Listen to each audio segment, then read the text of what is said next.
so the 49ers will have that chance to get their offense in motion early. Back, Derek Harmon and Monroe. Harmon, one of the best in the league at running these kickoffs back. That's Monroe fumbling the ball at the 5. And good coverage by Houston puts it out to the 17-yard line. 1st and 10 for San Francisco. Joe Montana, the #1 rated quarterback in the NFC. Wendell Tyler, about 6th in the league in rushing right now. Roger Craig, the team's leading pass receiver with 28. Dwight Clark had a big game against Pittsburgh, even though the team lost. And Mike Wilson, a fast improving wide receiver. Russ Francis, Bubba Paris, Ayers, Quillen, Cross, and Fawnhorse is back in there after missing his first game last week in 90 consecutive starts. That's a good offensive unit and perhaps one of the very, very best. Montana's first down now on the 17-yard line. Inside play to Wendell Tyler. Wendell may have fumbled. He's been holding that down this year, but the crowd tells you they didn't come up with it, but Wendell did lose the handle. Quick draw that time that the 49ers used to great success a couple weeks ago against Atlanta. They handled the nose guard with the center and Randy Cross out on the linebacker, and Wendell did fumble, but the Niners got it back. 5 fumbles for San Francisco. They've lost, but they didn't lose this one. This is a draw. It's a quick one. You see Roger Craig threw Randy Cross 51 on the linebacker. Quillen handled the nose guard 67. Stinsrud by himself, and Wendell had good yardage, but you see the ball is loose. I think Russ Francis came up with that, the big tight end that moves very well, even though he's 242 pounds. 1st and 10. Montana being chased out of the pocket. He's not a great runner, but he's a smart runner. Another first down and out of bounds, and is still tackled out of bounds by Avon Riley. Here's the defense, and they do have their problems, but they're young too. Ham Stinsrud is 305 pounds at the nose. Jesse Baker has 6.5 sacks, a pretty good pass rusher at the right end. Linebackers, Avon Riley, Bingham, who's been in since 1975, Abraham, who's the leading tackler, and Brazil, who's been here since 76 and all-pro most of that time. Brown, Willie Tullis having some problems at the corner. Bostic and Hartwig, the safety men, they're going to be chasing people all afternoon. Nehemiah is in the game for the first time, the world-class hurdler. 1st and 10 from the 39. Inside drive goes Wendell Tyler. A pickup of about 6 yards as Abraham makes his first tackle of the day. And nothing fancy, just straight ahead stuff here. Jerry Glanville, the defensive coordinator for Houston, told us yesterday that he's a great student of Bill Walsh's offense. He used to be the defensive coordinator at Atlanta, and he said that 49ers used to try to trick you.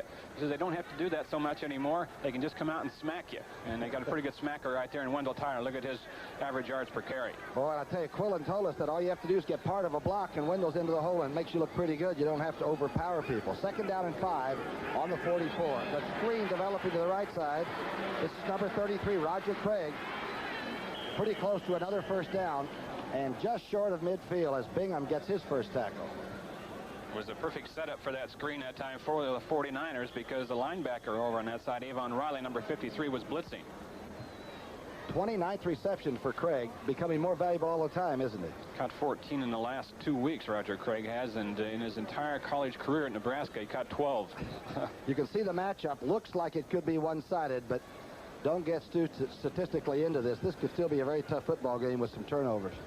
That's exactly what I was going to say, Tom. If we saw the ball on the ground a couple times already, and the 49ers have one of those days where they're having a problem hanging on to the ball, anything can happen. I know Houston wants to do just what Pittsburgh did to the 49ers last week. That's stay close until the end of the ball game, then hope that something good happens. And somebody said that the opening game of the season that this young team fought the Raiders physically about as tough as anybody has, maybe other than Denver. And Miami last week. Russ Francis and Earl Cooper, 2 of the tight ends. Cooper, of course, the motion man, the former running back that is making that adjustment. There goes Tyler in motion. Montana on first down. Good throw, good target. Number 85 comes down with it. Mike Wilson. Well, he's beginning to fit into the diversified plan of Walsh's too, isn't it? Great receiver. He is playing for Freddie Solomon, who's missed 2 or 3 games with a pulled hamstring. But you remember Mike Wilson from last year when he came on for Solomon, or Dwight Clark rather, in the playoff games and performed so well. Caught a couple touchdowns against the Redskins in the NFC Championship game. He's quality. And Quillen told us something. He says these are a big, strong bunch of kids on the line of scrimmage, but we might get to them early and be a little bit quicker Looks like that's how they're blocking right now. Second down and about a foot. Tyler has that and more. Breaks through inside the 30 to the 27-yard line. Keith Bostic takes a ride there, the young safety man from Michigan. Right up behind the block by John Ayers. Kind of a full play right here. Watch number 68 come through from his left guard. He'll be out in front and get a block right there in the hole. And Wendell Tyler, no one gets in the secondary any quicker than Wendell Tyler. Now, if you get a little bit too anxious to come up and plug the holes, they'll clear that area out, and Dwight Clark or somebody will come through and have a first down pass or more because you're trying to stop the run. Tyler with 27 yards already, and the 49ers are rolling here in the first quarter. Straight drop back. Going for it all and overthrowing everybody is Montana. Nehemiah was closely guarded there by number 24. Steve Brown, the cornerback over there. They try to get him to bite on a post pattern, and then the Nehemiah took it on up after giving a post move, but Brown hung right in there with him. And you almost throw it beyond him all the time because you figure he's going to run past most of your pitches. Well, Joe was kidding around with us yesterday about his arm strength. He said if there's one thing I could probably do better, to look at Hugh Campbell, the Houston coach, is get the ball downfield better. But I'll tell you, he's the quarterback of the 80s, I think, Montana. His type, anyway. You sort of liked Hugh Campbell yesterday in our meeting, didn't you? Sure did. Second down and 10 on the 28. Montana play action. Going for the slant pattern. Number 81, the big fella, Russ Francis, who has good enough speed to be able to move to the outside receiving spot and come in there like one of the smaller fellows. Hartwig making the stop there.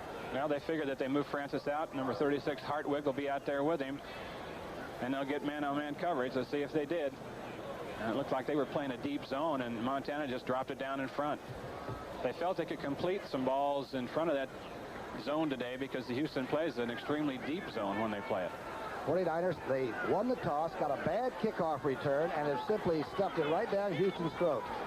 The Oilers have not had the football yet. Here's the handoff to Wendell Tyler going outside. Good blocks on the outside. Ayers pulling, and Tyler gets inside the 5 to the 4, and the flags are down. Tommy, that's a play that they've run with great success over the years. It's going to be against the Niners.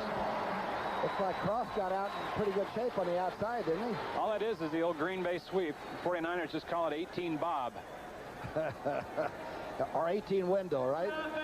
Holding, still first down, 10-yard penalty. Randy Cross was called for holding, and obviously Coach Walsh is perplexed. But you can tell what he had in mind. As we mentioned, he said he could control the game running today. He wanted to run at least 35 times, and they have come out and just really controlled the line of scrimmage here immediately in this ballgame. Consecutive first downs from deep in their own territory, and they're now deep in Houston territory. This is a big play, though, for them on this drive. First and 20 from the 22. Tyler's in motion. Montana straight drop back. He's got time in the flats. This is Craig. Craig gets one good block, uses his speed to the 11-yard line. Boy, does he fit into an all-purpose, versatile offense. Watch him flood an area here. Wendell Tyler will go in motion. Roger Craig will go out that side right in behind him. They'll bring a couple linemen out very quickly. It actually turns out to be a screen, and you see Tyler downfield getting a block. And Craig can run after he catches it as well as anyone that's a pure fullback in this league. Randy Cross got that good block after being called for holding. He came right back and took Avon Riley out of that play. And so we're at second down and 9 on the 11. Clark and Wilson in there. Touchdown receivers. Montana being chased. Throws on the run. Oh, what a throw. Touchdown, Francis. Not a thing you can do about it defensively. Really not. Fred Astaire. They tried to flood a zone again over there on the right side, and Montana dropped back and didn't see anything and bought time by getting out of the containment on the left side, and then it's just a scramble. And you know he knows when to scramble, doesn't he? He doesn't leave too early so that the linemen don't know that their blocks are being appreciated. Watch him here now, looking left. That's where he wanted to go. Nothing there. Now, he told us, he said, you don't want to spend too much time looking for the first guy. Look at that throw. Going to his left, off balance, spot the open guy. That's so discouraging for a defense. And he didn't even have to overthrow it. A lot of quarterbacks would have tried to throw it through him. Wergin's kick out of Montana's hole is good. Opening drive, a 7-pointer. 9:56 left in the first period, and the Oilers haven't struck yet. The man they call Mo Wershing will kick off as he pounds that ball a little bit to get it softer. A second touchdown catch reception for Francis this year. Roaches is is to the left side. Herky Walls, number 82, to the top of your screen. Look out for him. He had a 97-yard return a year ago. Version is kicking it 5 yards deep in the end zone. The Oilers watch it go out of the end zone and will take over on their own 20-yard line. The numbers on that scoring drive was it a beauty. 10 plays, 83 yards. That's an 8.3 average. Time 5:04. 11-yard pass dancing to the left. You realize that 10 different 49ers have caught touchdown passes. It's hard to defend somebody like that, especially when you're very young. And as Glanville told us, he's going to have a lot of his rookies in now the lineup. They were on defense 44 plays against Miami at halftime. That's a lot of plays in one half for a defense. First offensive play for Warren Moon and the Oiler Express. Going in motion. The toss. Back to Moriarty. Do that lineup in a minute. Moriarty maybe with a couple of yards. He had 66 against Miami. Here it is, Warren Moon, the man down from Canada, and look for him. He's 50%, 5 touchdowns, 4 interceptions. He's a good-looking young quarterback and a great athlete. Moriarty out of Notre Dame and Northern California. Chris Dressel from Stanford. Herky Walls, a 9'2", 100-yard sprinter. And Timmy Smith, who caught 83 balls a year ago to lead the NFL, and we didn't hear anything about him until we got to town. Jamie Williams, Salem, Munchak, Matthews, Schumacher, and the number 2 draft, and their number 1 pick, Steintuler, the big all-pro kid or the all-American kid from Nebraska. They are very large and very young. Moon's first pass on target. Smith takes it, steps out of bounds. It'll be an Oiler first down on a nicely executed down and out. You talked about Timmy Smith, Tom, and last year he did lead all the wide receivers in the National Football League with 83 catches. It was his 4th year in the league. His 3 previous years, he had 4 receptions, so he came out of nowhere. From Nebraska, they tell me he led the Big 8 in punting a couple of years, that he could actually do that if Johnny James ever had a problem. It's funny, though, nobody acknowledged him. I think Football News put him on the All-AFC team. That's the only one he made, but he had 83. First and 10 now. Moon right on target very smoothly with that last pass. Line of scrimmage, their own 32. Moon throws it. Smith has it. Boy, Smith made a great adjustment that time. Good hands. They said, you know, the only knock against him is he doesn't have great speed, but you get it close to him and he'll catch it. He showed you there. Williamson had him covered pretty well. Here's the defense. Stuckey, Tuiasosopo, who's got a hip pointer, and Dwayne Board, who's just having a great year. What a great player he is. Buns, Ellison, Jack Reynolds, the veteran, and Keena Turner, certainly a Pro Bowl linebacker, at least in my book. And this linebacking group in 4.5 seasons has 60 interceptions between them. Lott, Wright, Williamson, and Hicks. There are none better. Second down and 4 on the 38.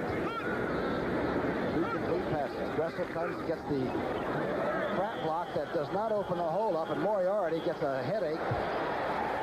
That's just great reaction on defense. Dressel came in motion over the middle, and he actually ended up trap blocking a defensive end, but Ronnie Lott was up there from a cornerback position like a linebacker and gets on the hit in the hole.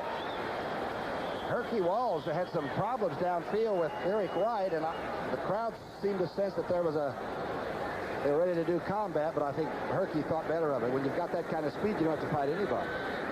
Just keep moving. Third down and 4 on the 38. The Oilers sat on the sidelines with their coach. You see there he is, Hugh Campbell, and watched the 49ers go pillar to post and put the first touchdown on with the opening drive. Nickel in there for San Francisco. Well, it's a tough defense. They're smart, and they know where to go. May not have gotten a playoff in time. Moon taking the extra second or two. A little altercation on the line of scrimmage there. Ricky, Hugh Campbell told us when we listened to this call. Delay a game offense, 5-yard penalty, still third down. Hugh Campbell told us that when he came to Houston and Warren Moon came to Houston with him, that he didn't change Houston's terminology. He didn't use the terminology that he used up in Canada with Warren Moon. So Warren Moon had to learn an entire, not only a new play system, but terminology also, and new defenses, and he's taken a little bit longer time in the huddle than he normally did before. That's the reason for that. You might see a lot of that today. Of course, in Canada, they only get 3 plays anyway, so you have to think about the extra play you've got. From the shotgun, Moon, good-looking throw to the outside, just off 81's fingertips. That's Bryant, who was in there. Couldn't hang on to it, but the ball was thrown very well. The ball was right on the money, actually. It could have been caught, and it showed you something about Moon's arm throwing that deep out pattern. Mr. Dangerous back for the punt. James, the veteran that was 12 years in the league. This is his 13th season, over a 40-yard average. He used to be with Atlanta, most of you recall. Not a great hang time, but a very crafty, good, consistent punter. And this guy can go coast to coast. McLemore, one of the better punt returners around. Matthews is snapping. Here's James's kick. It's a medium kick. McLemore at the 29, bobbles it. Keeps his hands on it now, breaks a couple tackles. Look out. McLemore to the 47-yard line, and looked like he was going to have a fumble or a 1-yard return, and made a plus out of it. A lot of action, some of it on the extra side. 7-0 San Francisco. Some 49er fans here in the Astrodome in Houston. Montana for president. That doesn't say president is endorsed by Montana. This is a very political time we're in right now. Tyler, by the way, with 27 yards already on 3 carries. Play action pass. Montana going for Mike Wilson, who has it for a moment and lets it get away. And he was open on the sidelines. Bostic coming over, but he was really beaten on the play. Montana tried to touch it in. Number 20, Tolis, will try to throw it over the top of him now. And this is what we talked about. Montana, not the strongest arm in the world, when you need to fit it in places. Look right there. He just dropped it in over number 20, Tolis. Looked like he unloaded it before Mike had even made the outbreak, huh? Big offensive line. Paris has got to be 305 by now. Montana is already 5 of 7 for 52. And of course, he got the golden ring, got a touchdown already. Inside is Wendell Tyler, gets out around the corner, looking for a block that never materialized, and may have gotten to the 49, but had to work for it. Big Bob Ham, number 90, dumped on him there. Same sweep again that we talked about earlier. And 24, the cornerback, Steve Brown, also did a fine job of staying on his feet and keeping it contained. The size of that Bob Ham, he's 275 pounds out of Nevada, Reno. And of course, Stinsrud at the center nose tackle position is 308 pounds. And Big Baker is 275. But sometimes quickness beats mass. 3rd down and 7. Ball is right on the 50, call it. It's short of that little bit. Montana straight drop. Dumps it right out to Carl Monroe. Monroe's breaking the tackle inside the 40. Monroe inside the 30 and to the 28-yard line in a hurry. Steve Brown trying to collar him there. On the second quick screen that has worked for the 49ers, this time to the left to Carl Monroe. Roger Craig went motion right. Watch this. This is like about a 5-step drop. No hesitation at all. Look at the 2 linemen out in front here. There's Quillen, the center, number 56, gets out, and Monroe can move. He's only about 165 pounds. He can jet. The plays are mixed up so well. Can't get any kind of tendencies on the 49ers. 1st down and 10. The ball is on the Houston 28. 49ers just keep that fresh on, especially the first half. Looks like Montana may have changed the play, going for the slant pattern. Has Mike Wilson. Knew he was going to get hit and took it to the 16-yard line as Hartwig gave him a pretty good shiver, but he held on. I think Montana thought he was going to get a blitz that time and called a pattern where Mike Wilson would be slanting in from his wide receiver spot, and if they did blitz the safety, it would be wide open. They didn't blitz, but Montana got it in there to him anyway, and Wilson took a lump. Now, does Dwight Clark draw double coverage down this close, or will people gamble that they can maybe put speed on Dwight and hold him off, or will he get a double sometime? Well, they'll pay special attention to him on 3rd down. 1st and 2nd downs he doesn't get much, but later on he does. 1st and 10 on 15. Good point, Wayne. The toss back to number 33, Craig, Roger Craig. Pulled down after maybe a yard as Jesse Baker really recovers and makes a good play to the outside. Baker had to, because Robert Brazil, the linebacker, was down on a block by Earl Cooper. Watch it right here, 89, Cooper in motion. If he cuts Brazil, he's down.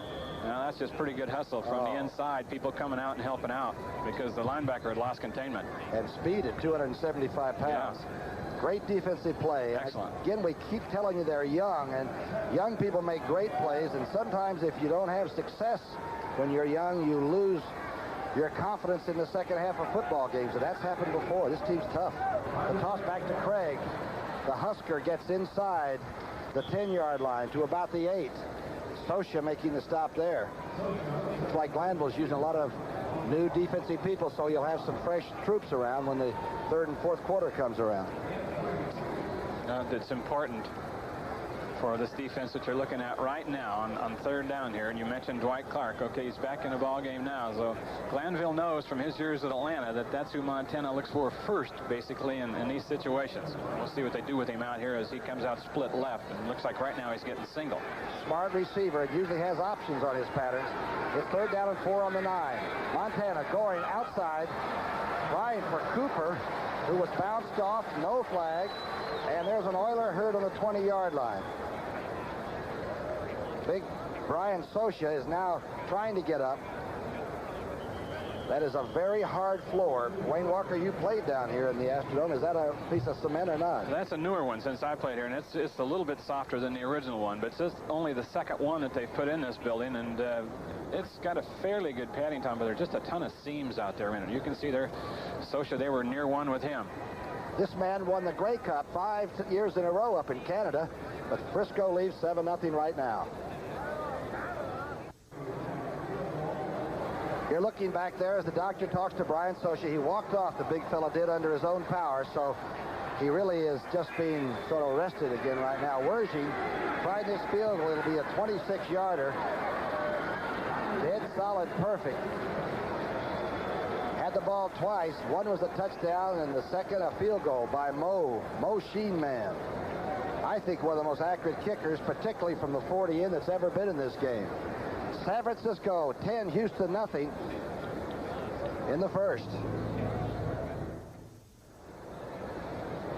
The president and head coach of the San Francisco 49ers, Bill Walsh, he called young Hugh Campbell this week and said, don't worry. My first year, I only won 2 games, and Landry, his first year, only won 1. The 5-yard line, Herky Walls has it. Gets to the 20-yard line, and good coverage by San Francisco stops a very dangerous return man. Hugh Campbell and Bill Walsh go back a ways, Brookie. Hugh Campbell played on a high school team in the Bay Area, and Bill Walsh was coaching another high school team in the Bay Area. They played on Halloween night a few years ago. Both teams were orange and black, and the game ended up in a 13-13 tie. Those numbers you see, San Francisco 12th, 15th, and 12th. Remember, that's in the entire NFL, and they are crafty and they're smart on defense.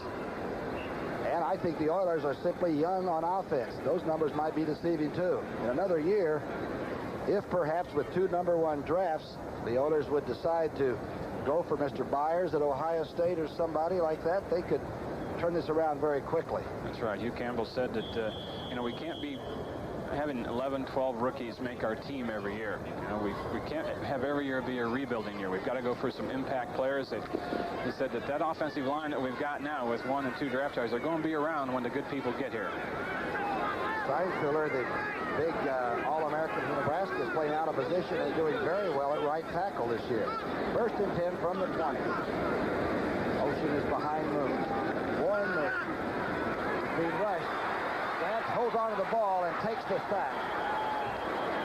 Stuckey came around the corner, almost got a fumble, but a very clever move by Moon kept him from turning it over.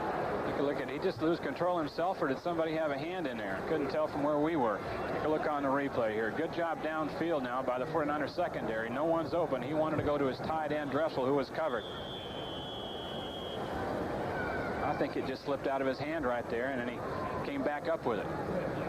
There's a 49er down on the field at the 15-yard line.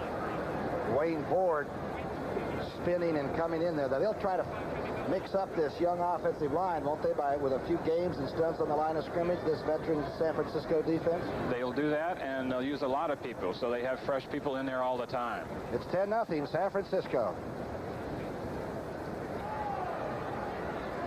Dwayne Board is okay. He was the 49er temporarily down on the turf. Boy, what a great pickup he was. The Steelers cut him, and Board came right with Coach Bill Walsh to San Francisco, and what a great player he is. They missed Fred Dean, but they've still got a great defense.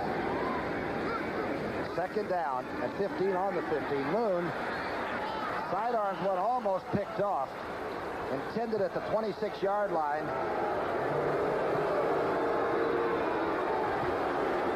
Steve Bryant, who was trying to come across the middle.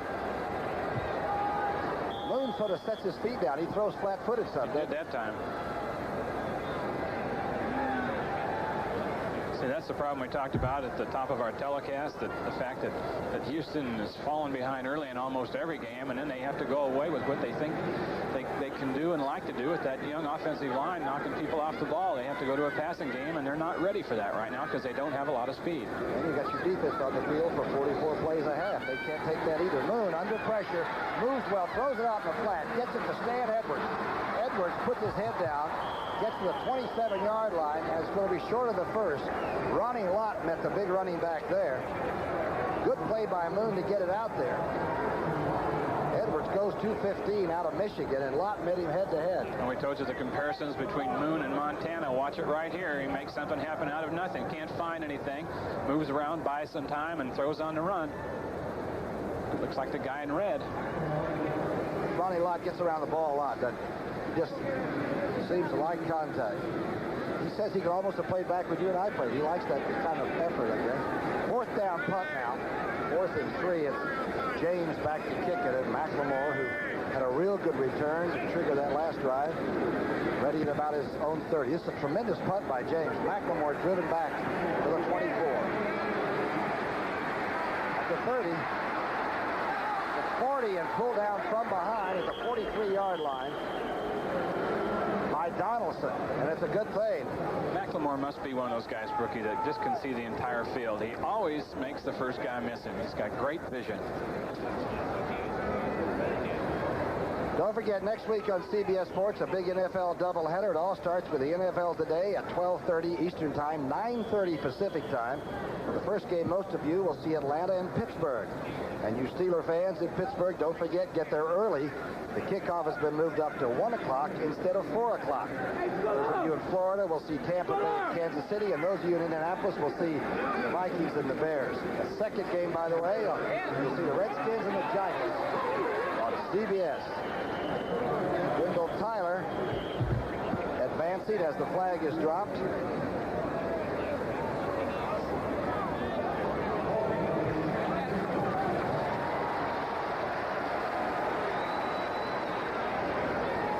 Gene Barth holding his call for the second time on the 49er offense. 51 offense, holding. It'll still be first down. Randy Cross, the all-pro right guard. Now, with the rules the way they are, you see the offensive linemen look at one another like, was that holding? We did that every other time, and nobody called it. Here's Tyler's Cross 51 out in front. See if we can see what it is. Yeah, he has his arms outside and around and has a hold on a jersey right there. But Wendell, the spindle, was off and running, averaging over 5 yards a carry. Here he comes again. Tyler at the 40. Quickly to the 47. A much stronger runner than people think, and the offensive lineman at San Francisco can't talk enough about him. Bo Easton at safety getting a head-on shot at number 26. Wendell said he put on about 10 pounds in the offseason and built up his strength, and looks like it. He's running a lot tougher than he has in the past. Tyler, a 5.7 average, 637 yards rushing coming in. He's already gotten 45. You saw that the seconds are ticking away in the first quarter, and it's been all red, all San Francisco. Second down 3 on the 47. Cross. Tyler. First down. Oh, flags are flying again. Big tackle by number 59, Grimsley. Good, solid shot.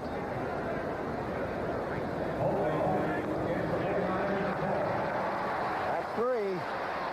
So just on a sweep, an outside play that Tyler turned back up.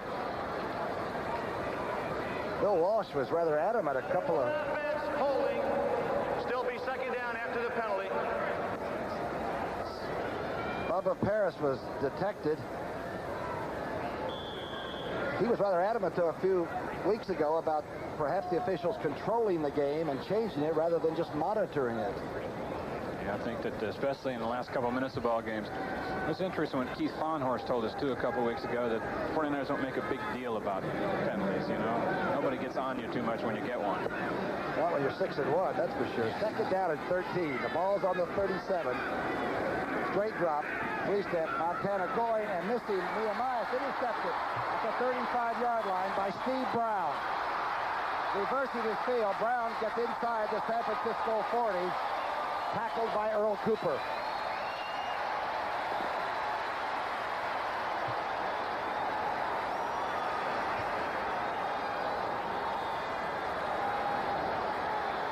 you here. Montana going for Ronaldo Nehemiah. 24 is Steve Brown. Want to get him on a deep post pattern right here. Watch 21 Easton come over and pick off Nehemiah right here. Boy, he got a shot. And Brown reverses his field and picks up some pretty good yardage. Second-year man out of Oregon. First interception of the year for Steve. Good run. And this is the way that a team like Houston can get back in it. There's Steve, number 24. Nehemiah has tremendous speed, but Brown was there. First and 10. Moon, the quarterback. 22 seconds left in the first. Play action. Moon across the middle. Smith touches it inside. The 20 to the 15. Good throw. Great throw. Ronnie Lawton, not too bad a shape on that. And Moon put it right where Smith could use his body and keep his body between the ball and Ronnie Lawton. Here's a guy we told you 83 catches last year, matched his number. You know, they think he's a kind of a Biletnikoff guy, not going to get deep too often, but look at that throw and that catch. He just beat Ronnie Lott on the last play of the first quarter. It's 10-0, but the Oilers suddenly have something to cheer about. Well, Smith's a good receiver, and Warren Moon shows me a lot. We'll be back in just a moment. Imported for Dodge and Plymouth and built by Mitsubishi in Japan. Sears, where you'll find great values. There's more for your life at Sears. And by Team Xerox, the right products and right people all working together.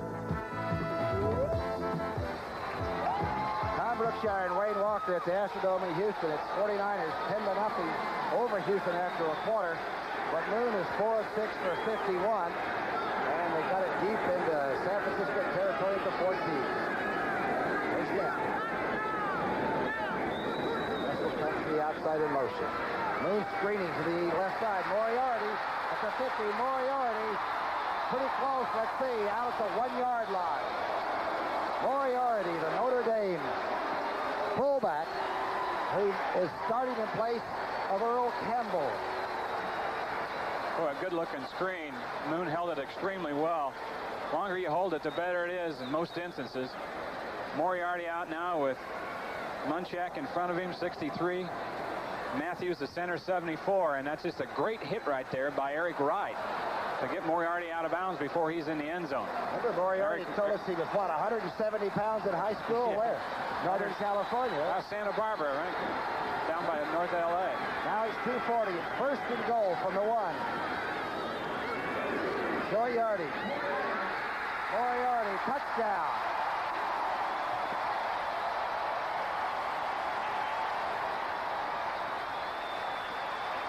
The first rushing touchdown for number 30, and he may keep that ball and put it on the shelf. Second year, Notre Dame for 1 year.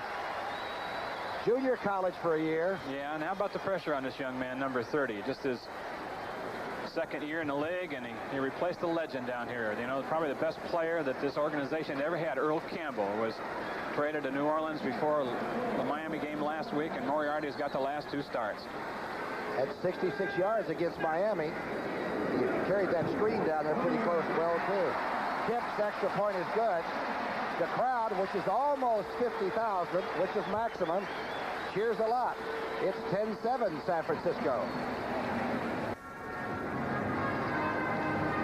You're looking at Mr. Touchdown. At one time, he was Mr. Teenage California, wasn't he? He got into lifting programs out there and went from, what, 170 to 240? Well, the interesting thing he told us in our meeting with him on Saturday was that he used to hang around the 49er training camp when they trained in Santa Barbara, hoping Charlie Kruger would take him to lunch, because Charlie Kruger took 2 guys to lunch every day, kids that were hanging around. I didn't want to tell him that I was Charlie Kruger's age. That's right. You played 15 years, and Charlie played a dozen, didn't he? Oh, I think he played a good 15, too, Bricky. Kemp kicking off now, as the Oilers have newfound optimism. Young people are like that. Harmon at the goal line. Harmon to the 23-yard line. Good coverage by the Oilers. And that's been one of their problems on special teams, but they did a good job covering this kickoff. And as boys will be boys, there's a fracas breaking out somewhere around the 27, but it's quickly broken up. 8 turnovers. Least in the NFL. They were a +5 on giveaway takeaways, which is the reason that they're cruising, thinking about Palo Alto perhaps in January. And Houston was, what, a -1 in the giveaway takeaway thing. And there's a difference of 6, and there's a difference in 6 wins in their schedule. 6. First and 10 on the 25. Montana, inside handoff, timely. Good defensive stuff that time. Abraham met it right in the hole, and Tyler may have gotten a couple, and maybe a headache. Boy, Robert Abraham, a great play. He's leading his team in tackles. He's been in on 84 of them. Watch him make the sock here, and he has a problem out there. He cramps up during the courses of ball games. 56 right there, what a hit. They have to keep monitoring him on the sideline when the offense is in there and giving him pills for potassium pills and keep fluid in him, or he has a major problem towards the end of ball games. He's a good player. Leading tackler. Now it's 2nd down and 7, and this is not the kind of situation that Montana likes. Craig tries to pick up some of it, maybe gets 3. Short of the first down, and will bring up a 3rd down situation. And suddenly the 49ers now have to do something with the ball and maybe get some points. And here's that situation that all the defensive coaches now are saying Brookie is the toughest defensive down to, well, really defense, and to figure out what they're going to do. It's the third and 2 kind of situation. They're calling this in 3rd and 1, but it's a little bit more than your basic yard out there now. The 49ers are a 44% team on 3rd down. 3rd down and 1. This guy's like a second story man. I would trust him not. He's going to get it. The toss to the weak side. Tyler pulled out from behind. A great defensive play by Bob Ham.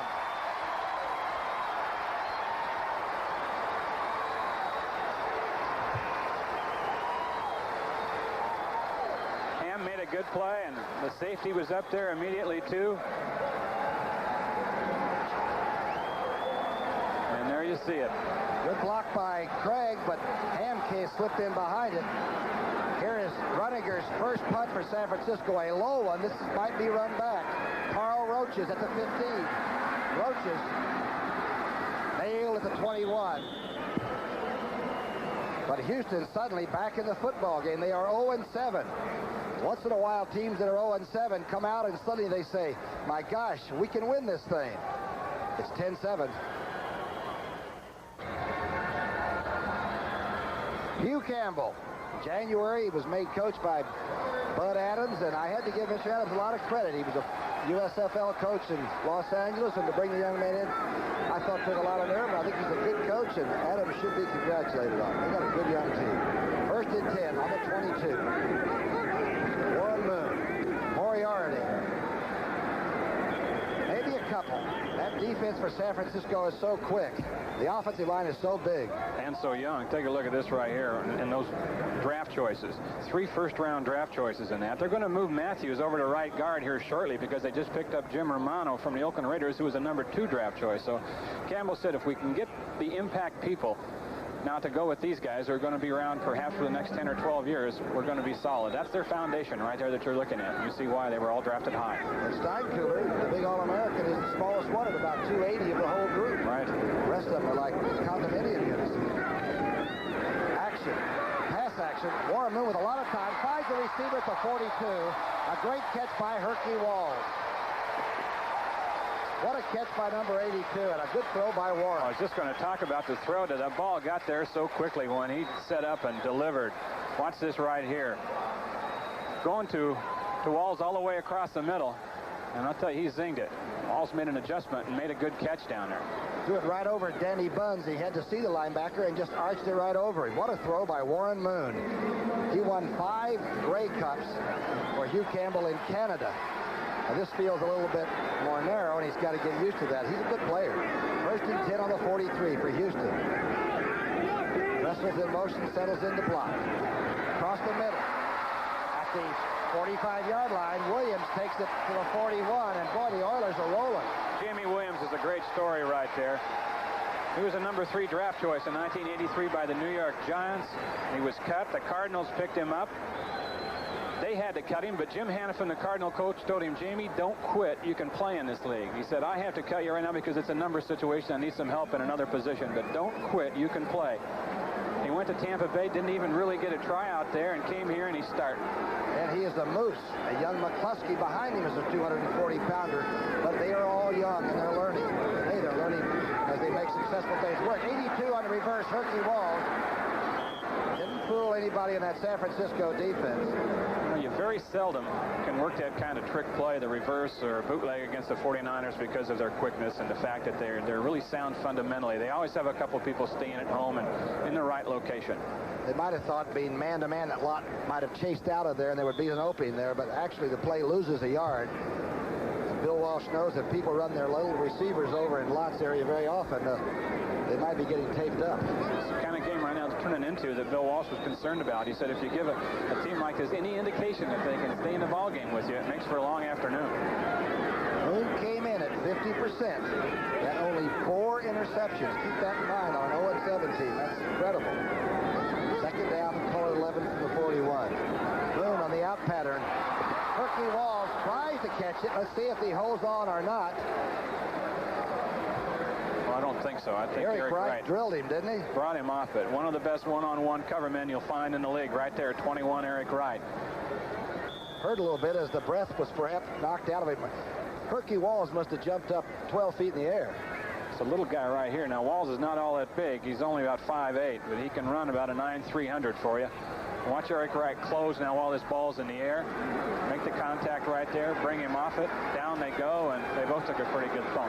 Great defensive play, and as you said earlier, Eric made a big tackle on Moriarty to keep him out of the end zone and screen. Moon with good pass protection threads the needle at the 30-yard line. It's Roach. What a pass. This guy's got an arm. That's a big arm. And a quick release. He said it's easier to throw these sideline patterns because the field is 12 yards narrower than it is in Canada. So he said it's really great to throw these kinds of sideline patterns. It's so much shorter than I had to throw them in Canada. He said I used to have to roll out a lot in Canada to the side I was throwing to. But I can be more of a drop-back pocket passer here. Fuller was pretty close. That was a great throw because he had good coverage on him. Moon is now 8 of 11 for 110 yards. Only down by 3. The Oilers moving into San Francisco territory. First and 10, handoff to Moriarty. The single back gets outside, and Buns forces him out at the 25. He might not be able to arm tackle him. No, he's not. Look at the thighs on him. We told you he weighed 170 pounds as a high school senior.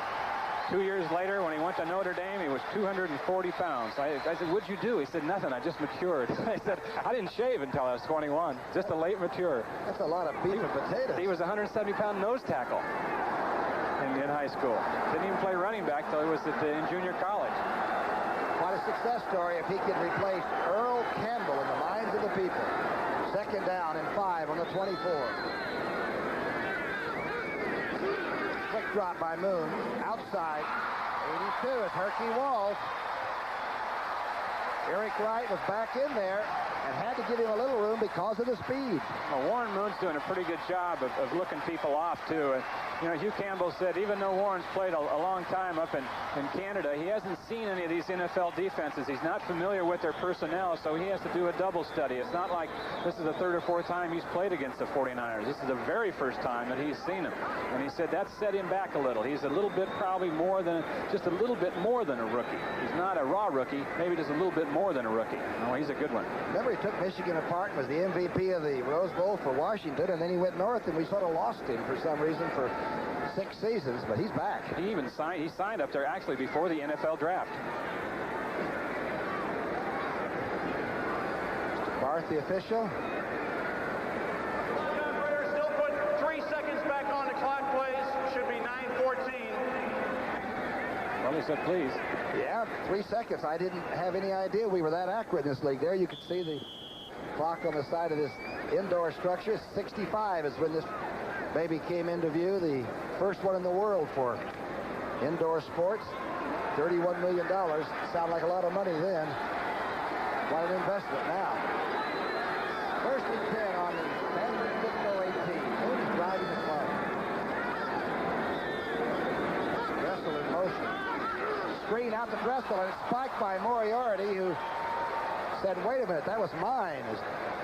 Dressel was all set up out there and would have had Moriarty in front of him to block for him. Moriarty thought it was directed to him, and we talked about young mistakes, a young team. That's what happens. But interesting mistakes they've been making. They really aren't a bad penalty-prone team for a young team. They move the ball pretty well, you know, 20 to 20. Their problems have been once they get in this area right here, the red zone as they call it, inside the 20. And they've had some atrocious calls against them. Of course, when you're 0-7, they all seem to be against you. It's second down and 10. And now you begin to bind a little bit. That San Francisco defense to squeeze a little bit. The blitz is on. Moon runs out. The flags are down. Moon on the run. Has the tight end at the 5-yard line, Jamie Williams, but Williams is really rocked. I believe that was Ronnie Lott. Yes, it's going to be holding against the Oilers, too. That was a preliminary call as they put the heat on Warren Moon with the blitz, and he rolled out right. Ronnie Lott is still down on the San Francisco 5. Again, that is almost straight cement underneath a small carpet. That's hard. Tackle, 10-yard penalty, still second down. Offensive tackle. I think that's the way they should give the calls. Anonymously. Yeah. Here it is right here. Watch the 49ers coming with the blitz. Moon gets out of trouble, out of containment, and let's see what happened to Ronnie Lott. Pretty risky throw right here. They're in pretty good shape. It was just that Lott made the big hit there on Jamie Williams. But on target, wasn't it? Yeah. It's 10-7, San Francisco. The All-Pro Ronnie Lott walking off under his own power. He's had a foot problem. He's had a little knee problem from that Detroit game. He hit so hard he's going to hurt himself. That's right. He's going to have a hard time getting healthy because he delivers when he's out there. Jeff Fuller will come in and play the corner. You know, Mario Clark also has enough of an injury where he will not be brought in right away. But they're still plenty good, and it's second down and 20 now on the 28. Moon obviously going to pass it. Going outside. McLemore cutting off and getting the foul. Trying to cover Herky Walls. McLemore diving, and the flag is on him. Well, although Dana McLemore has done a good job when he's come into the ball game for the 49ers in past weeks when people have been hurt, it's pretty smart to go after him. 43 defensive interference. First down. And it was on Dana McLemore. You figure a guy hasn't had when he comes in for an injured player, hasn't had a good chance to warm up. He's not as loose as he normally be, nor is he within the flow of the game. And that's where they go right here. And this guy's amazing me with his arm. That's a long throw right there. It's a deep out pattern. And you see McLemore on the receiver much before the ball was there. And yeah, that thing was on target again. He had a chance to catch that if he hadn't been interfered with. First and 10 now. From the 11-yard line. Moon rolling left, being chased. And somehow avoids it, gets to the 10-yard line where he's hit very hard by Dwight Hicks. He averaged 5.2 yards rushing while he was in Canada. He can run. Well, he's a big kid, too.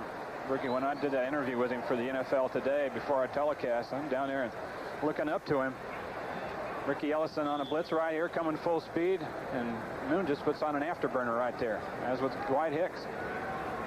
Covered up pretty well, too. He's learning what this league is all about. Didn't gain anything, but he didn't lose anything on it either, so it's second and 9 from the 9. Excuse me, they were inside the 10, but Houston has the momentum. They got a touchdown, and now they're trying to go ahead in this football game. They trail 10-7.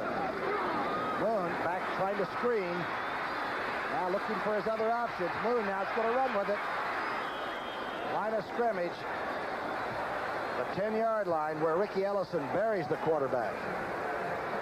Good coverage that time by the secondary of the 49ers.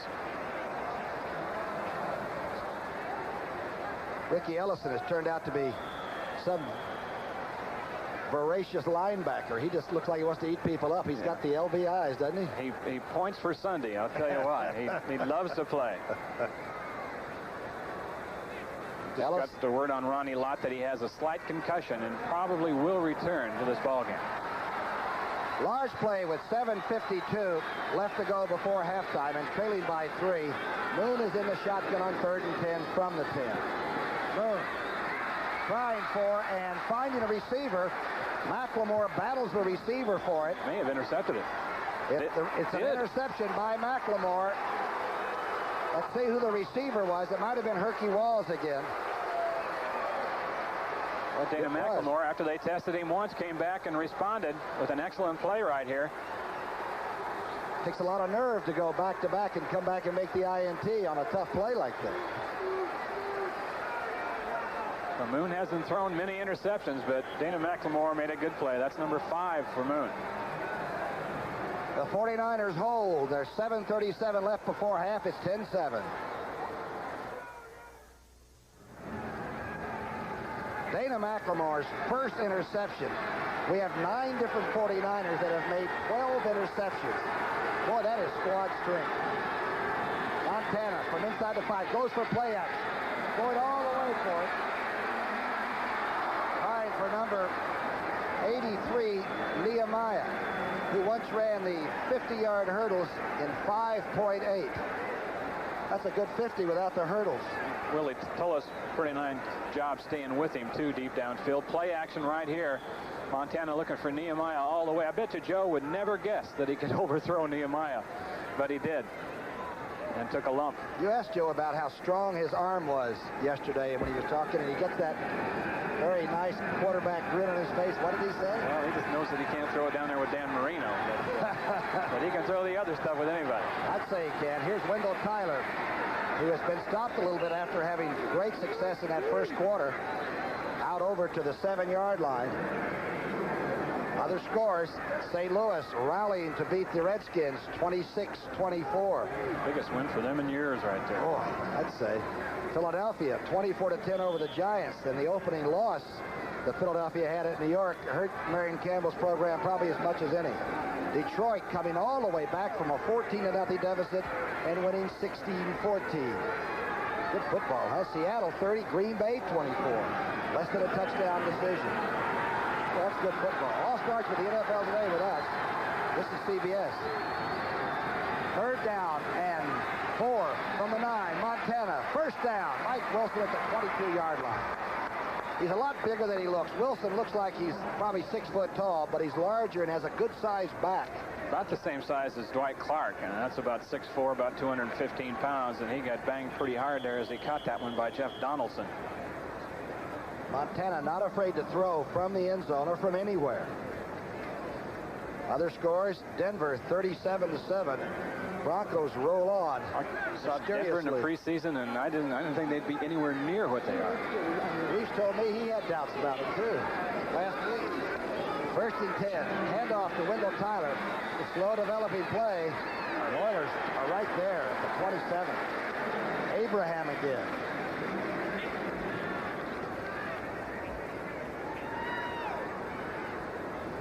Russ Francis being talked to over there. I tell you, this is a young physical team, and as the people that have left the game with the Oilers have said this year, that physically this young team beats on you and it hurts you for your next part of the schedule. Look at that bunch. Go with 4 down linemen perhaps. Second down and 7 at the 26. Solomon now in. The reverse play now.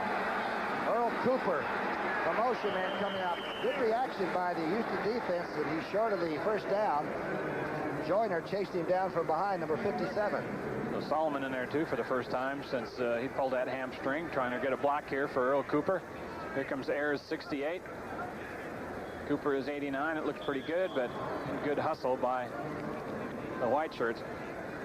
Earl says he has a lot of friends and family and all here. He played at Rice right here in Houston, and of course he was drafted as a running back, but he is almost the prototype for a motion for an H-back. Talking about number 89. It's third down and less than a yard. Tyler just did get it.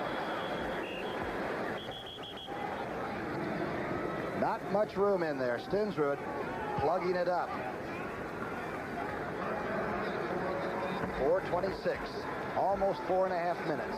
But it's running toward halftime. I think San Francisco might be breathing a little bit easier after that INT by McLemore. I think so too, no question about it. Now what they'll want to do is just use up that 4 minutes and do it the way they started this ball game, on the ground basically. The trouble is that they don't score in the third period. They only have 6 points scored San Francisco does in the third period of play. 2 field goals. Straight handoff. Wendell Tyler out over the 40 to the 43. A straight pop play. Yeah, it's kind of almost seems like a short delay. It's almost like that draw trap or draw lead that they've really been running extremely well with him, with Tyler. Scores from elsewhere around the NFL. Miami just having trouble every week, aren't they? 44-24. The last time I looked, Marino already had 2 touchdown passes in that one. I think it was in the first half. Great release. Cleveland losing to Cincinnati 12-9. Those teams having their problems. But this is only halfway, folks. Craig stopped at the line of scrimmage. Maybe got a half a foot, but not enough for the first. He needed a full yard. Well, Jesse Baker stuffed it up, number 75. Remember, they are very large along the line of scrimmage, and as Quillen told us, you got to do things to finesse them. You can't just take them on and try to move them off the line of scrimmage. Behemoths. 3rd down and less than a yard.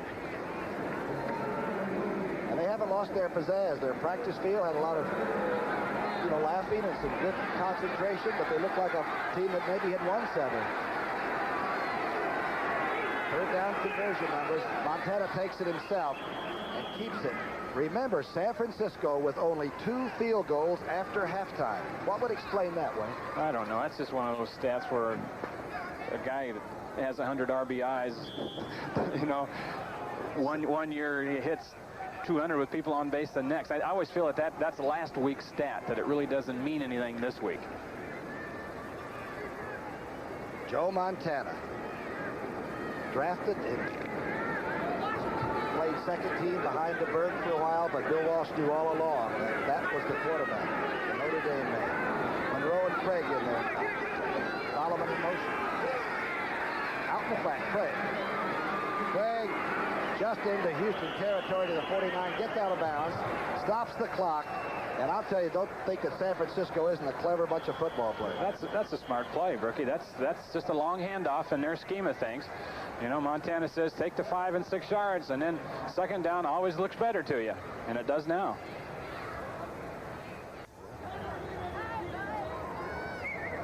Everybody now has blue on because the team has come to play one of the best teams in football, and they've played them straight up dead even. It's 10-7.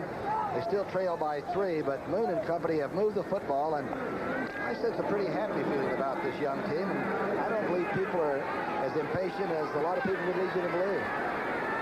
1:54 left before halftime. 2nd down and 4 on the Houston 49. Montana, quick drive. Knocked away from John Frank that was in there. Grimsley made a real good play. We're told that Russ Francis has been taken to the dressing room. And probably will not return. There was a neck injury up around the neck and shoulder area. So rookie John Frank and Earl Cooper, 2 tight ends now remaining for the Niners. Halfway. You don't say half a season for San Francisco because they believe they're going to be at least 2 playoff games, maybe 3, but they know of at least a couple before they go to Palo Alto. Montana, straight drop. Across the middle to a hooking Dwight Clark at the 40-yard line. Number 87 now has caught a ball in 64 consecutive football games. They have special chemistry, those two. Montana barking out the signals as the Oilers hurry. 1:28 on the clock. Montana drop.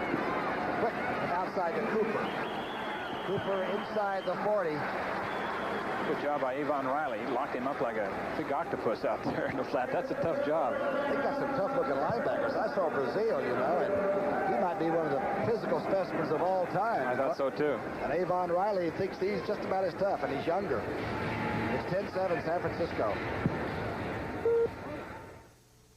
Wish it were. The Derrick Dolls are whooping it up as their team, young and handsome, as they are beautiful, play San Francisco to a standstill in this first half. You know, when Bum Phillips was here, they lost to Pittsburgh in '79 and came back here, and 70,000 plus came in here just to welcome them home, even though they lost a game. Pretty good football town. There it is. 2nd down, 8. On the 38. Humble. trouble with the snap. Yeah, just got out a little early on the snap. You know, I was interested. Bum's always got some great quotes, you know, when he said, I like what he said about Earl Campbell. He said, Earl Campbell's not in a class by himself, but it doesn't take long to call the roll. 107 and ticking. Montana quickly back to the attack. Craig in the flat to about the 31. Then run clear out of bounds by Bostic. Big safety man, the 210-pounder. Boy, Craig catches the ball so well. His total yardage is almost as much as Tyler's. He's only about 120 yards behind Wendell's. He catches them, Wendell runs them. Well, Bill Walsh thinks he's the best pass receiver for a pure running back in the National Football League. Now, I'm not a guy that comes in as a specialization on third down just to catch the ball, but a guy who stays in there and plays every down. And they didn't know that for sure when they drafted him because, as I said, he played at Nebraska and played tailback there for a while. Then they moved him up, and he blocked for guys like Travis Redwine and Mike Rozier. So they didn't know a whole lot about his pass-catching ability, but they found out immediately when he got to camp. We're looking at a team on 4th and inches that's going to go for it. That's why they rolled off all those wins, right? Take it and keep it. Less than a minute before half. Montana, right behind Fred Quillen. His offensive linemen are an intelligent group, aren't they, for the 49ers? Paris all the way across. You talk to them. Timeout for San Francisco. Second one is burned. Bill Walsh's team trying to get some points just before halftime. They only lead by 3.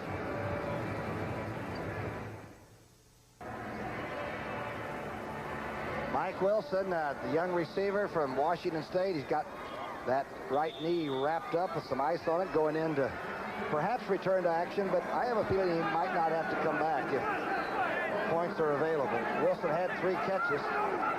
It's 10-7, and Montana has 51 seconds. 1st and 10, throw out in the flat. The flags are down. Roger Craig makes the catch inside the 25-yard line of Houston.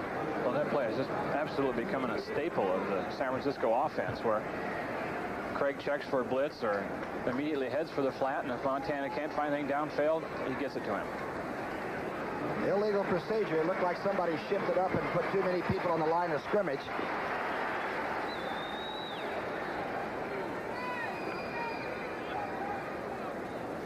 An illegal formation on the offense. Number 88 moved up on the line of scrimmage and outflanked the end. That's illegal.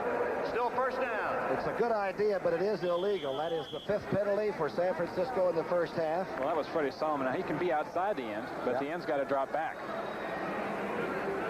1st down and 15 with 43 seconds left. Montana, a lot of time, sidearms one out in the flat to Craig, who stays on his feet to the 26-yard line. Bostic barely got him out of bounds. Don't forget at halftime, Brent and Irv have the highlights from the studio back in New York with the NFL Today. We'll have all of those plays. There'll be a lot of comeback stories, too, because the teams that were out in front early didn't win most of today's ball games. O'Donoghue, the field goal kicker for St. Louis, probably saved his life by kicking the field goal to beat He missed 1 field goal and missed an extra point. They had the lynch mob out, but he redeemed himself. Hannaford would have had the rope in his hand. Great football here on CBS. Don't forget all those scores at half. 37 seconds left. Craig's in motion. Montana back. Crew out in the flat. That's Tyler. He's got a blocker downfield. Tyler inside the 20. Look out.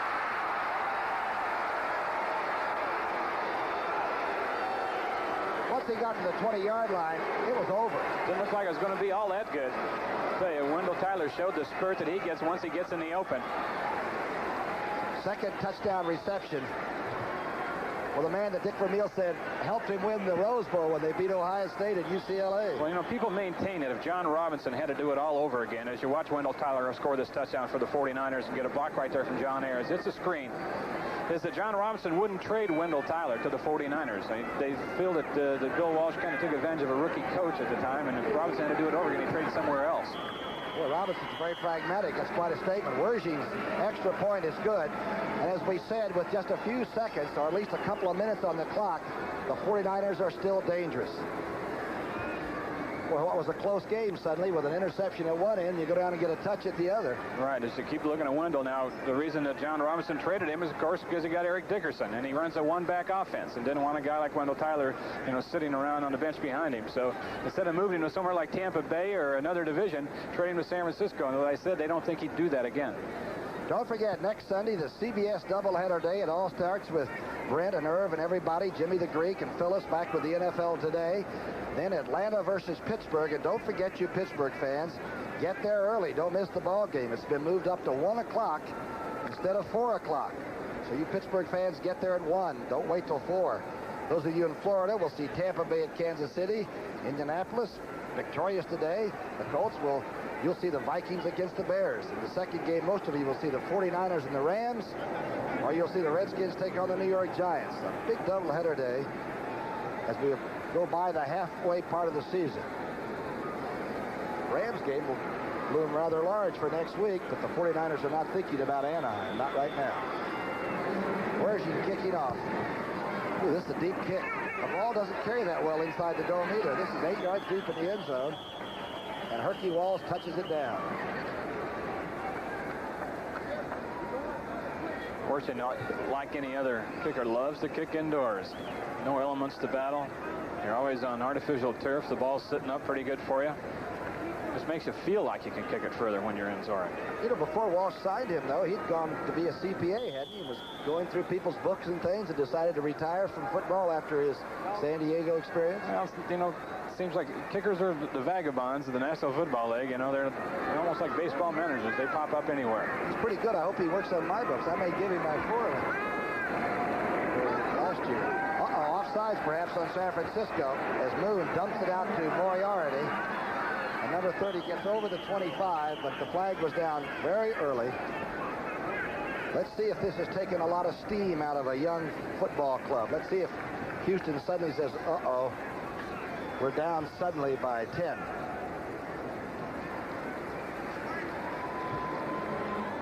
Were you ever on a young team, Wayne?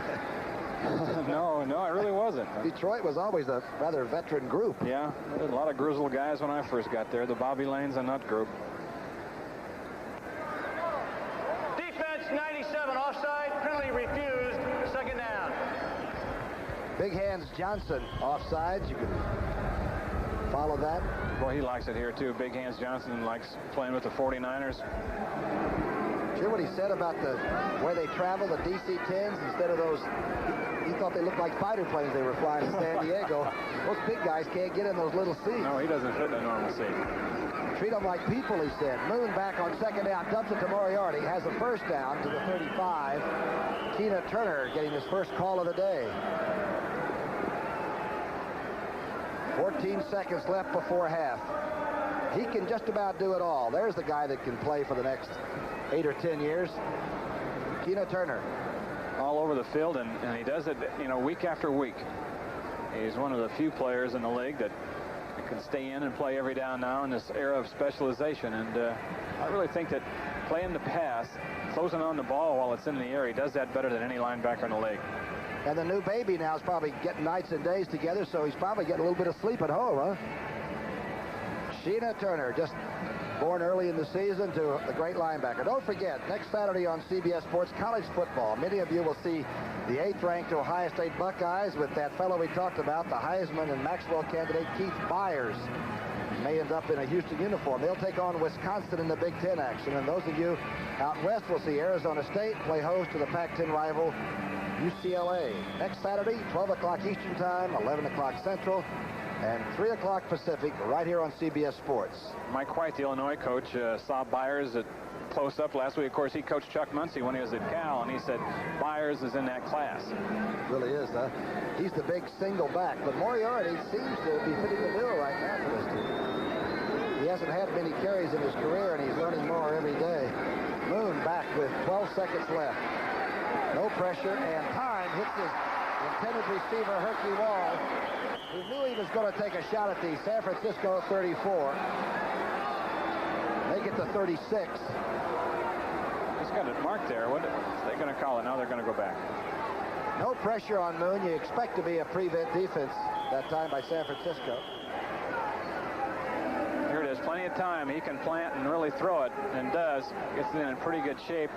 Eric Wright's number 21. 43 is McLemore, and it's right there again just as the ball arrives, making the defensive play. He's a good one. Moon's velocity is so good, he actually is fooling at the 49ers secondary by getting the ball there a little quicker than they expect. I think they just have to think back to a couple weeks ago and think about how hard Bartkowski could throw it and get it in there and play this guy the same way, because this guy's got a gun also. The coach here, Hugh Campbell, was a pretty good receiver, wasn't he? Washington State he was, and then up in Canada, I guess he led the CFL a couple of years. Nice man. He's real calm and controlled, and I think that's the way he has to be with a good team. He said, my main problem here is going to be continuity, and these guys that have been here before, they haven't had any continuity. I've got to give that to them. He said they've had 3 head coaches in 2 years.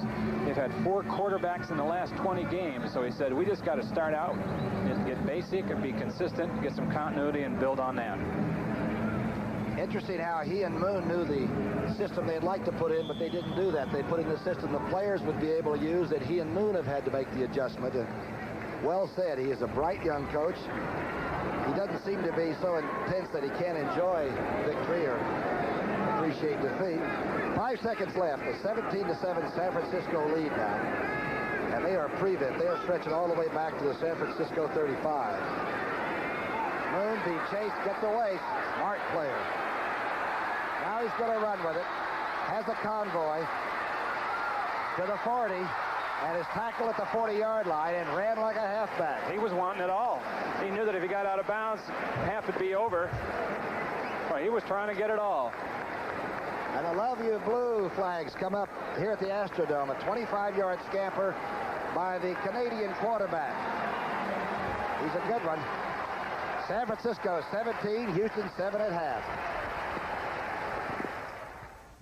Took it down 97 yards without letting go of it, and that's really right now is turn this thing around a little bit. And the San Francisco offense, while not running over the top of the Oilers because they're young and strong, they are finessing them and got pretty good numbers going.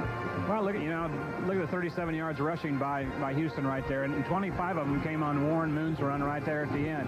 Passing, they're hanging in there pretty good, but that time of possession is the difference, and the 8 minutes or so difference right there is that one drive that the 49ers went on. And it shows that the turnover, the one that Houston did get, the interception, only the 3rd one of the year off Montana, turned into sort of their impetus for that first half too. If they could get more on defense as a young team, they probably could get some pressure off the outfield. Well, you know what? That's really the only way they're going to get back in this ballgame or have a chance of winning it. I'm talking about Houston right now, is if they get a turnover, they get a fumble and running in for a touchdown or an interception or block a kick or something like that, because straight up, matching against the 49ers right now, they're not going to get it done. And, of course, if San Francisco holds on and maintains this momentum and ends up going 7-1 at halfway, that's a pretty good way to look for the second half of the season, especially with the Rams right down the road, huh? No question. All right, we'll be back. The second half is just about to start. It's dry. It's a fast track right here at the Astrodome. Budweiser. For all you do, this Bud's for you. Pontiac. Cars built with a feel for the road. Pontiac. We build excitement. And by Commodore Computers. It's not how little you pay, but how much you get for the money. He is talented. He is wealthy. He is successful. He's Joe Montana, the San Francisco 49er quarterback. Pretty good guy around town, huh? Has a good time playing the game. I mean, really looks forward to Sundays and playing.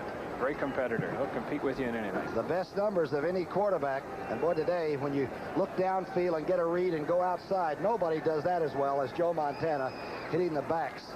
What we used to call safety valves are now in the game plan. Our score here, 17-7, a dramatic drive, culminating with Wendell Tyler dancing into the end zone. You see Wergy now pumping up for his kickoff. His last one went 8 yards deep in the end zone, and Carl Roaches, a very dangerous kickoff return man, awaits. He and Herky Walls.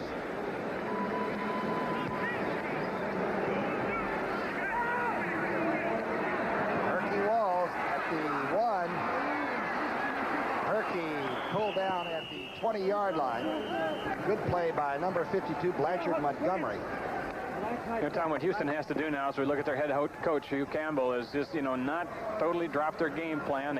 We know that they really don't have the long ball and long strike capabilities to get it all back all at once, but they've got plenty of time. If they can get a good march down and get 7 points on the board some way, and then there you are, you're in a ball game again. We came in here today, the Oilers had given up the most points and had scored the least. And I'll tell you, statistically, that might be true, but this is a much better football team than I had been looking for, and I'm sure San Francisco feels that way. First down and 10 on the 21. Sort of a misdirection play that just barely gets to the line of scrimmage. Moriarty is tackled and flags are flying. Too many people to call on that tackle. Jack Riddle's getting there first, I believe. Early call by Barth is holding. Big Doug France, that used to be with the Rams, is on the injured list here. Holding, 10-yard penalty, will still be first down. That's Schumacher, the big guard from USC. But Doug France told me that the new rules where the arms are extended for tackles and guards actually makes them susceptible to elbow and shoulder injuries more than before. See Shoemaker, number 62, right there blocking on Dwayne Board. Turned around, got position, and had him grasped. That was the penalty. A 1st and 20 facing Warren Moon. Dressel in motion. The draw play. Moriarty fumbles the football. Look out. Red shirts are flying for that loose football. It's around the 7-yard line. Boy, somebody made a hit back there and stripped him. 49ers came up with the football. Tuiasa Sopo or Pillars, I'm not sure who it was. Pillars, Lawrence Pillars, right. This has not been a problem for Houston so far. Watch Pillars, number 65 now. Here's the draw to Moriarty. He comes down, and that's Board. That's Board, number 76, that stripped the ball away. He took the inside on that tackle and got away with it. They had a stunt. They had a game going, and he came hard down inside, and they guessed right. Those young offensive linemen can be fooled when people like Dwayne Board and Pillars, Tuiasa Sopo are working on him. 1st and 10 now from the 9. 1st and goal from the 9. Good defensive play on Wendell Tyler by Tullis. 34 players on the Houston team have less than 3 years experience. I don't know if I've ever seen numbers like that. Whereas on the opposite side, the San Francisco side, only 7 players remain that were there when Bill Walsh came in '79, too. It's Big Bob Ham on the ground. They're talking to him. It's 17-7 in the 3rd quarter, early. Big Bob Ham is helped off. If he went up to the door, he wouldn't turn the doorknob. He would simply rip it out. He is a giant. 290, but he's okay. Just shake it up.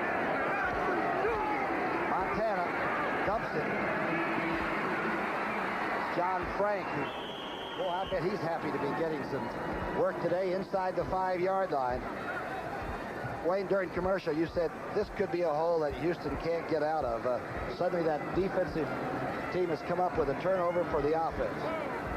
Well, that's true. John Frank right here just ran a slant out pattern from the tight end. Montana had it right there. I think that's only about his 2nd reception of the season. He had 1 catch earlier for a touchdown for San Francisco. He had a good preseason. They like him a lot. I was talking to Vic Linskog and some of these 49er scouts the other night, and I said, boy, there's a good-looking receiver in Colorado, a tight end. He said, we've already got 3 Class A tight ends now. Pretty deep team. In fact, one of the deepest talented teams I've seen. 3rd down and goal from the 3. Tyler gets rid of a tackle and gets right into the corner of the end zone. There's a flag down at the 3-yard line. However, near the tight end tackle combo. They called a rookie, I think, John Frank, 86. I don't care how you block them, huh? Wendell Tyler, boy, he's added so much to this team. 88 offense, holding. 88. Freddie Solomon. Nobody can do it like a veteran, right? One of the reasons that, you mentioned why they don't score a lot of points in the 3rd quarter, or haven't scored a lot of points in the 3rd quarter. They've had big halftime leads and have come out, after the half, kind of sitting on the ball, being conservative and running it. That's why they haven't had a lot of points, really, in the 3rd quarter. They've had huge leads in about 3 or 4 games. The 6th penalty for 64 yards. Montana now on 3rd down and 13 in the flat to Cooper. Cooper to the 5. Good defense by Houston as Abraham, the big linebacker, came out, put it on 89. Cooper, who went to school right here in Houston, Rice Institute. Wershing comes in now for the extra point, the field goal attempt, so that the 49ers still have not scored a touchdown in 1984 in the 3rd quarter. Not yet. Montana will hold this at the 12. 22-yard field goal attempt. He never looks up. Perfect snap, perfect hole, perfect kick. So the fumble turns over. There is a flag down on the 4-yard line. Now Wershing's going to go in and get into this. There's been more of this call lately. Penalties on. Personal foul, unnecessary roughness. 76 Houston. The point is good. We're penalized on the kickoff. So on the kickoff, the penalty will be put against Houston as number 76 roughed somebody, and that's unsportsmanlike. The thought process is working, boy. The kicker's dream. Nobody can rush him. Can tee it up at the 35 and just drill it. No wind. No excuses. Well, that's a tough situation. Kicker's life. Roaches and walls. Boy, this is a gigantic kick. Or that one was good, too. He liked that one or not? See, that was about 10 yards out of the end zone. Kicking is his life. He'll take it. I'm always surprised that somebody doesn't send somebody after the kicker. When you and I played, they used to go across the restraining line and drill your kicker sometimes. So because the kickers used to come downfield and you'd have a defensive back or somebody basically that would be the safety. But now most of the time the kickers are the safety and they just they country club.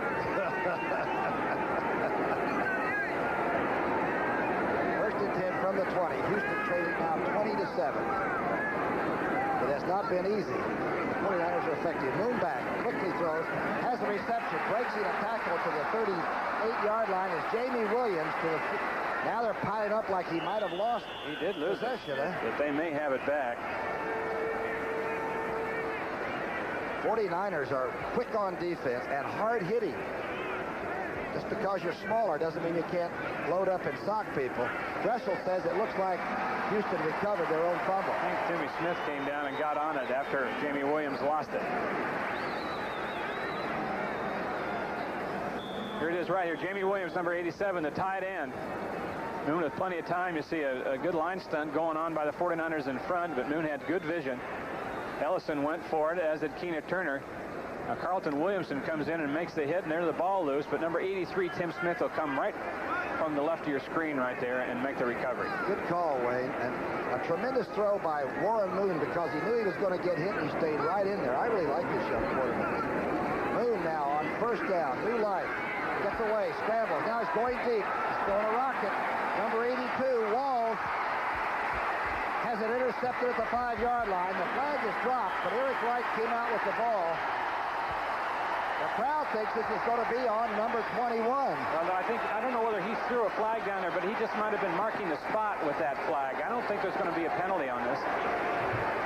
Gene Barth is going down to make sure. And then you don't know whether teams are changing. So I think it's going to be an interception. Yeah, it is. That was a long throw, though. That ball carried very well. It was thrown sharply. Good defense.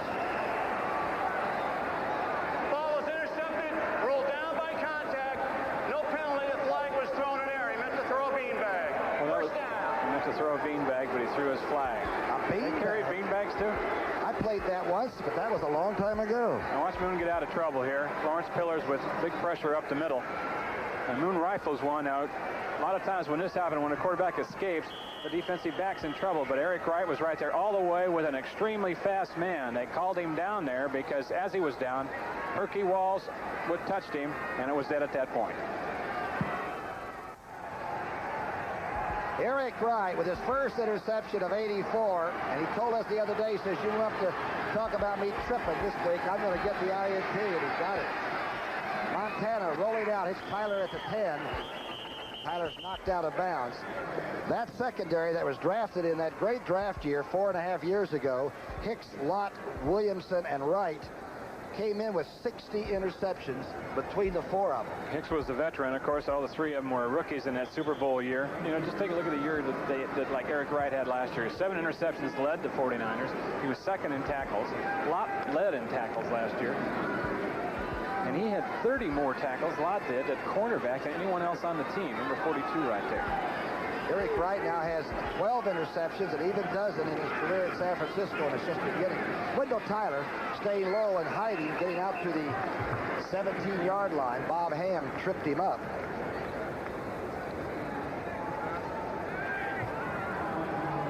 Giveaways and takeaways.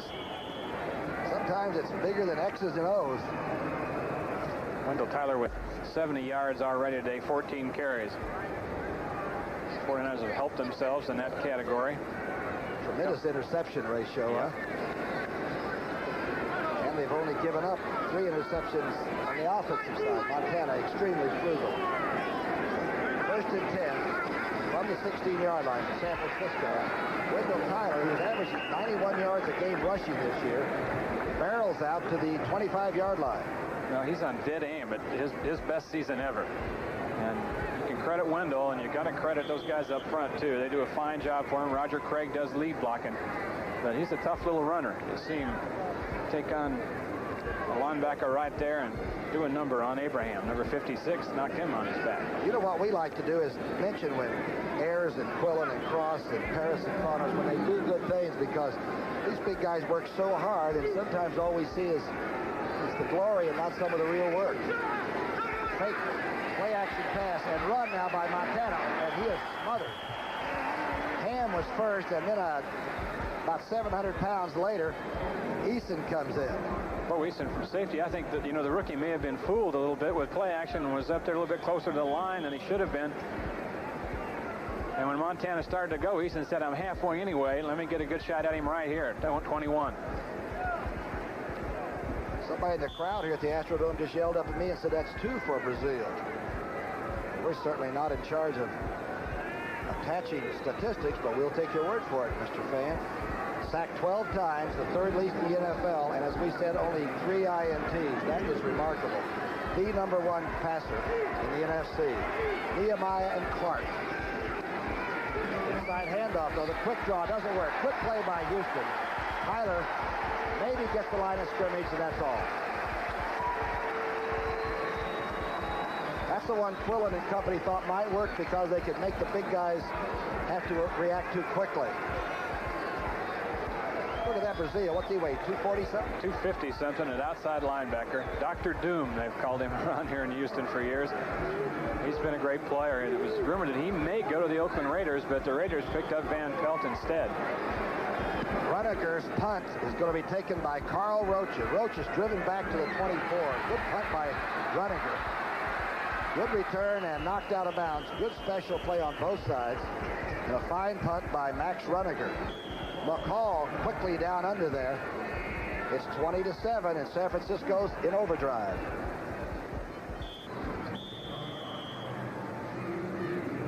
Joe Montana is on the phone.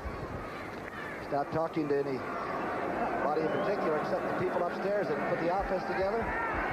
We'll see if they can counteract what was a good defensive series for the Oilers. Moon has the ball now on the 37, his own 37, 1st and 10. Smith starts and stops in motion, stays in there. Now the reverse. This is Herky Walls. Herky Walls, the 9'2", 100-yard sprinter. Picks up about 5. Williamson making a very, very difficult tackle there. You know, this team, the Houston team, in 24 years has been in the playoffs, 8 years of the 24. And I know people don't want to hear about past, but I think this young guy is a very contemporary coach. I believe he's going to wear well here. He knew what he was getting into when he came here, that it would be a while. And I think they know it around the community also. and 5. The toss back to Moriarty, who hasn't had a chance to carry the ball much. Gets maybe a yard. Ellison tripping him up there. So friend Ricky Ellison, pretty good hit that time. Ricky said that, you know, these young guys here, that the tough thing about them is, you know, playing hard, which they have been doing for him all season long, and then not winning because, you know, there's no reward for them, you know, on any week. At the highest winning percentage in the history of the CFL when he was with Edmonton. And that LA Express, they almost believed that. Beating Oldenburg and stuff out there with that franchise. Here's the shotgun throw. Moon drills it at the 44-yard line. The Herky Walls, he claims he was interfered with, and there's a flag down. Did Fuller do it or not? These are the touchiest calls in pro football, I think. These calls right here. You realize that, and we'll get it. Defensive interference, number 49, first down. Called it on Jeff Fuller. Said he was there early. As I was saying, you know, this is, you know, contact sport. It's a collision sport. You can call it all you want, and this is a lot of part of the game right here. You know, he had both of his hands coming over trying to get the ball, and might have been a little jostling with the body, but boy, they do more than that in the NBA. Well, that's right. Under the boards, Fuller at 216, deceptively strong. Good player. First down on the interference call. Play action pass by Moon. Now he reloads it. Well, he can run. What an athlete. Now he's going to get out of bounds at the 47 and goes right into the 49er bench. Manu Tuiasosopo made sure. Warren Moon said he wanted a challenge. That was one of the reasons that he chose to come here. He was wanted very much in Seattle, where, you know, he played up University of Washington. They wanted him there, but he said, I wanted a challenge. When I went to University of Washington, they were coming off a 2-7 season. Edmonton hadn't done much when I get up there, so I knew what I was getting into with a bunch of young guys. He said, but they are going to win, and we're going to win sooner or later. As Bill Walsh said, I want to play them, get out of town, and hope they improve after we leave. Second down and 6 on the 48. Still in Houston territory. Here comes the rush. Handled pretty well. Good throw by Moon on the outside. Herky Walls. You know, when I had a chance to chat with him down there on the sideline before we did that interview before the game, and I asked him, you know, what's been the big difference for you, Warren, you know, from the CFL coming in here to the NFL? And he said, the players are so much quicker here that I have to make decisions faster down here than I did up there. Well, he makes some good decisions. They're going to, the crowd, of course, is calling for 3rd and 1. I don't know what they were booing about. Maybe that the official didn't move it in front of the sticks. These people, the zebras, they do quite a job. This is not an easy thing to officiate. 3rd and inches on the San Francisco 47. Moon. 9 inches. People are thinking sort of Miami once in a while against San Francisco in the Super Bowl. If they're thinking that matchup, it's rather interesting that San Francisco and Miami are going to have 4 common foes when the season's all over. Each team, Miami and San Francisco, will have played Pittsburgh, this Houston club, Washington, and Philadelphia. And a Miami-San Francisco matchup in Palo Alto, where this man was king and has always been, would be some kind of a Super Bowl, wouldn't it? 5:48 left in this 3rd period. Moon on first down. Oh, good throw. Good catch by Smith. There's a flag down. Timmy Smith is going to score, but let's see who the flag was on.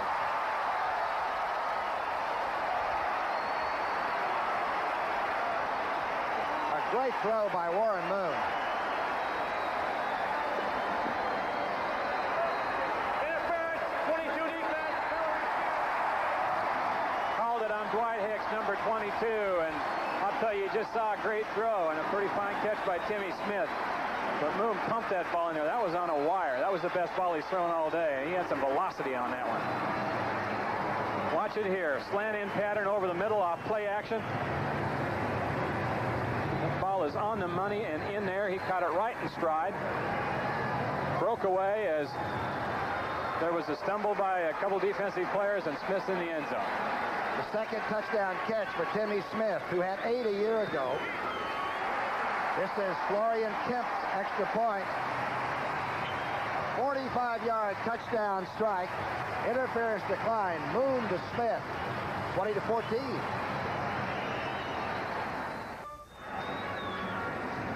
Touchdown pass number 6 for Warren Moon. He's talking to people upstairs. Glanville and the people, probably Kay Dalton, who was to our right up here. And as you can see, they got the blue out. I'll tell you, in a couple more years when teams come in here, they're going to weep. Florian Kemp, the soccer player, dribbles it down the middle. Fallen on at the 17-yard line. That's a pretty good position without taking any chances as McIntyre, the big rookie guard, knocked all the air out of the ball.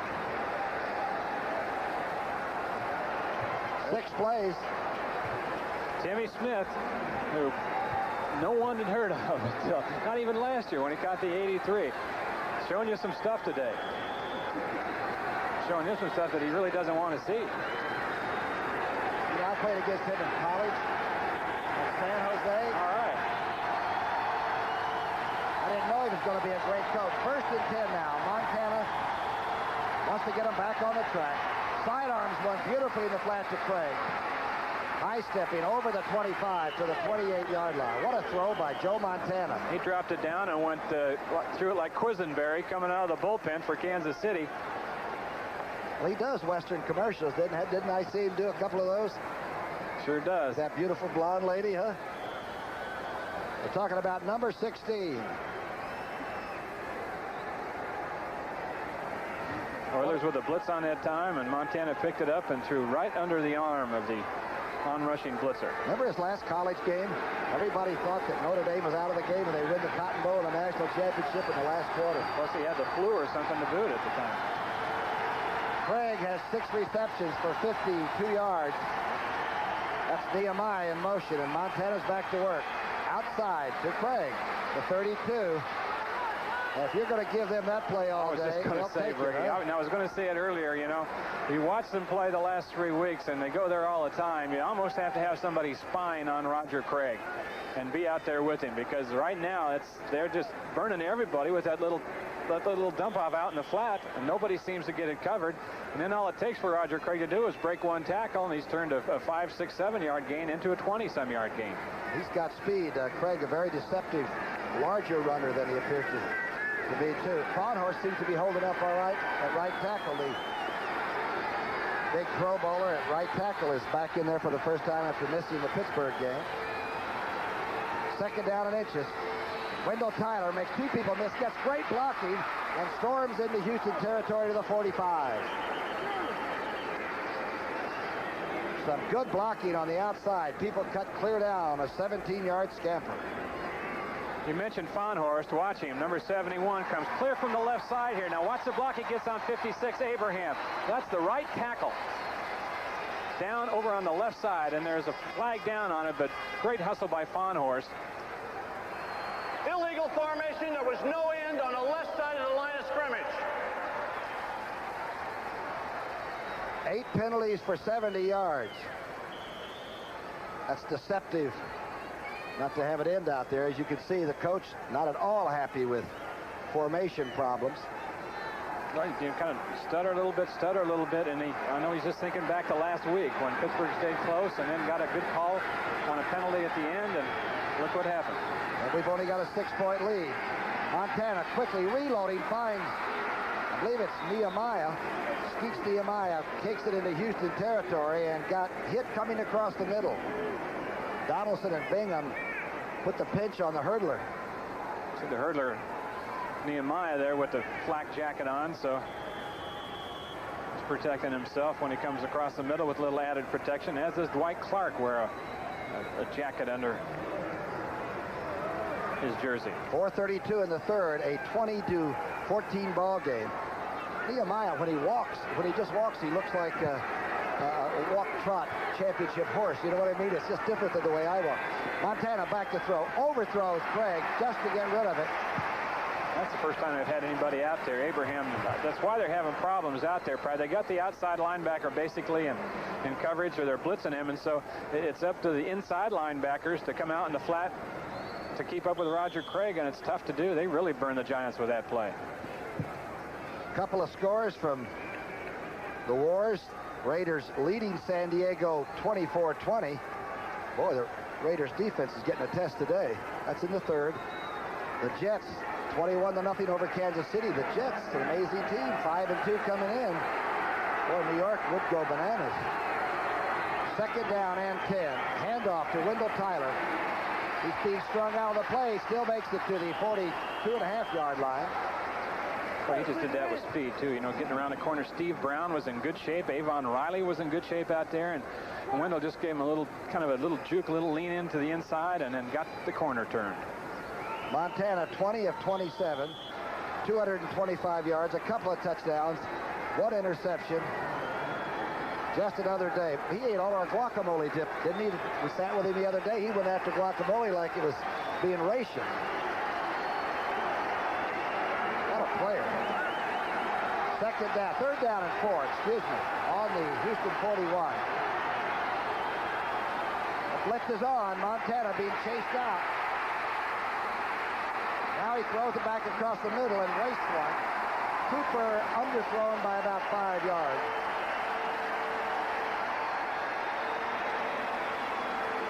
He's got the small flak jacket on today. That's not that big one he had on for a while. Yeah, he said he's really kind of healthy for the first time again since the start of the year, but he'll take some shots like this and go down like that. You know why they're not healthy all the time. And that was the good news on that play. He's glad to get out of there. Runninger into punt.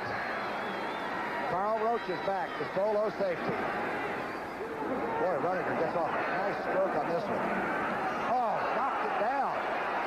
They're going to call it a touchback, but that's as close as you can get to having Cork. What a punt. I've never seen one knock down that little pylon that's down there before. Well, if you hit the pylon, if you're a running back, that means you're in the end zone. That's right. So it means the same thing when the football hits it. So it was a good call, but gosh, Runninger's going to be wanting this one. Watch him. He'll give it a little body English. Come on. Like those golfers talk to it. Get legs, get left. He kicked something that looked like the spaceship Columbia, and it hit the pylon. He had 3 out inside the 20 against Pittsburgh, and he has solved the 49er punting problem. Good athlete. First and 10 now for Warren Moon. They trail by 6 points. Moon going deep. Going for Herky Walls. McLemore steps in front about the 25, and there is no flag down. Good play by McLemore and good call by the officials, because, you know, a lot of times they could have called something there. They've called something, but it's back in the pass protection pocket. Boy, I know these people, and they're so honest, but they're so good at their job. That they see things that the ordinary person doesn't. That the crew last week didn't catch, you know?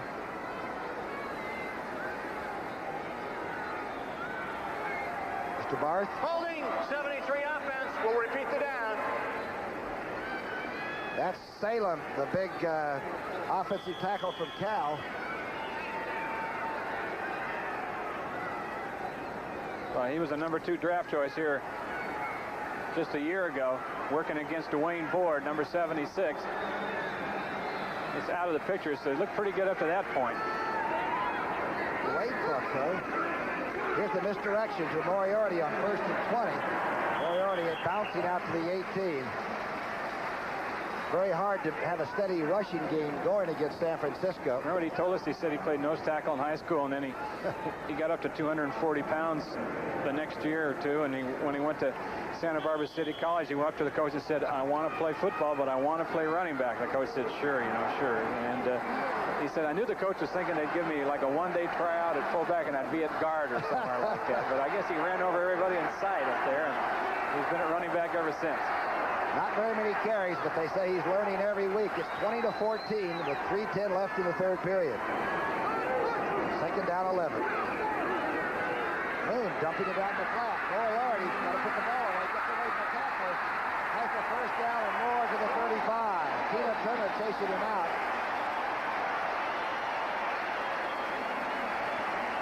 The Oilers are picking up the tempo. Well, as you look at number 30, Moriarty, that's why Hugh Campbell, and we've said a couple times that he's going to get better with experience because he was not a ball carrier in high school. Ran a little bit in college, and he played at Notre Dame, didn't have a whole lot of carries there. Hugh Campbell said, if you would have told me 3 weeks ago that he would be our #1 guy and might be for the future, I wouldn't have believed it. But in the last couple of weeks, he's proven different, that he is getting better with each snap. What a carry for a first down. 1st and 10 on the 33 of Houston. Inside move to Timmy Smith. Makes the catch out to the 41. It'll be short of the first. Rookie, so few people had heard of Timmy Smith last year when he caught 83 catches. Now this is a true story. I'm not making this one up. As you see the slant in from Moon here. The International Dull Folks. Dull Folks? Dull Folks. D-U-L-L. The International Dull Folks picked him as their most unrecognized athlete of the year. Is that there? Where is that? A great trophy to have? I don't know. I can't believe it. I haven't covered their annual dinner. Or are we members? You know, we're probably charter members and don't know it. 2nd down and a goal. The fake inside. Moon going for it on 2nd and 1. He has a target inside to the 38. Number 80 comes down with it. Eric Mullins. He's from Stanford, isn't he? The rookie from Stanford. And they're working more and more now over in that Dana McLemore area where Ronnie Lott is out. Eric Mullins, number 80. Rookie, as I said, out of Stanford, a number 6 draft choice, and he was a burner. He was a track man at Stanford. Didn't catch a lot of balls there. A limited playing time, but they like his deep threat ability here. His 4th catch of the year. You can see McLemore is hot. And Lott is in the game. The draw play, Moriarty. Inside over people. And the crowd comes alive, so they're going to help. They said the fumble took place after he hit the ground. Number 30 went over the top for a first down. Campbell said 3 weeks ago that Moriarty was running into the backs of the offensive linemen. He said he was running into them hard, though, but he was running into their backs and had trouble picking a hole, but he does a nice job here. He said, as like we said, he's getting better with each carry and getting that experience of finding the open spot. 1 minute left in the 3rd period, and suddenly the 49ers are backing into their own territory. 20-14. Edwards is in the game. Moriarty's taking a breather. 1st and 10. Inside play. Dressel makes a trap. Edwards gets a good trap block. Pretty close, down to the 20-yard line. There's Moriarty getting a quick breather. He'll be back. Tina Turner making the tackle for San Francisco.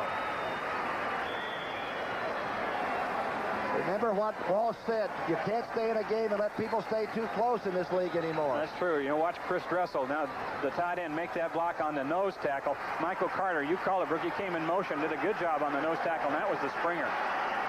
2nd down and 4 on the 21 of San Francisco. Moon on the misdirection handoff to Edwards. Edwards is the first down gainer there. They're going right at the San Francisco defense with a massive young offensive line.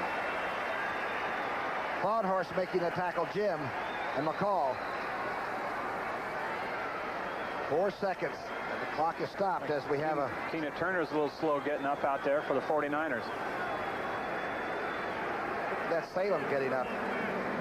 He is 290 at left tackle. Munchak, the Big Penn Stater, 292 at left guard. He's the number 1 choice. Matthews, 285, the SC man at center. Schumacher Little at 280. And Steinkühler, everybody's All-American. He's the puppy. He's at 273. First down.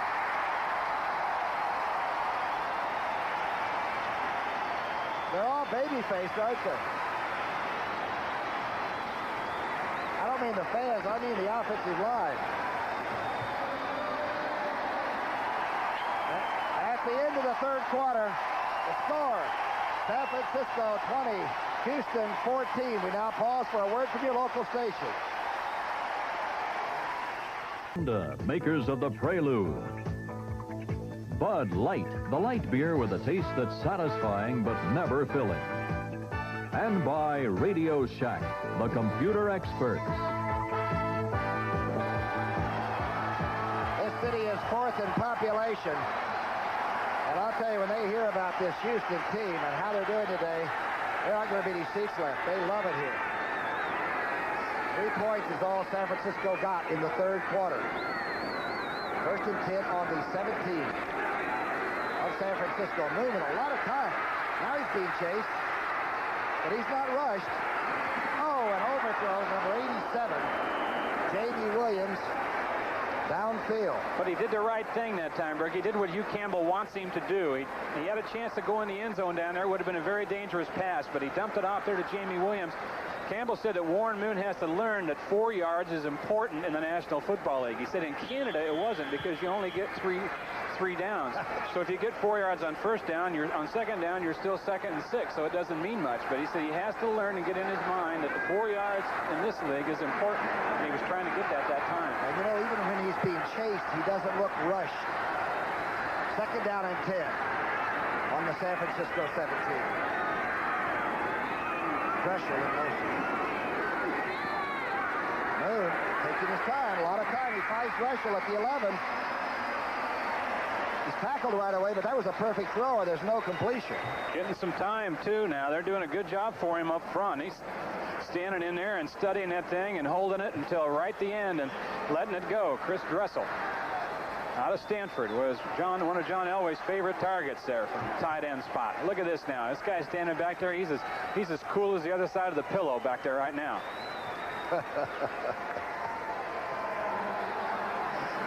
A strike. It's 3rd down and 4. This is a large play in the game. 3rd down and 4 on the 11-yard line on a 6-point margin. Moon may have changed the play. Shotgun.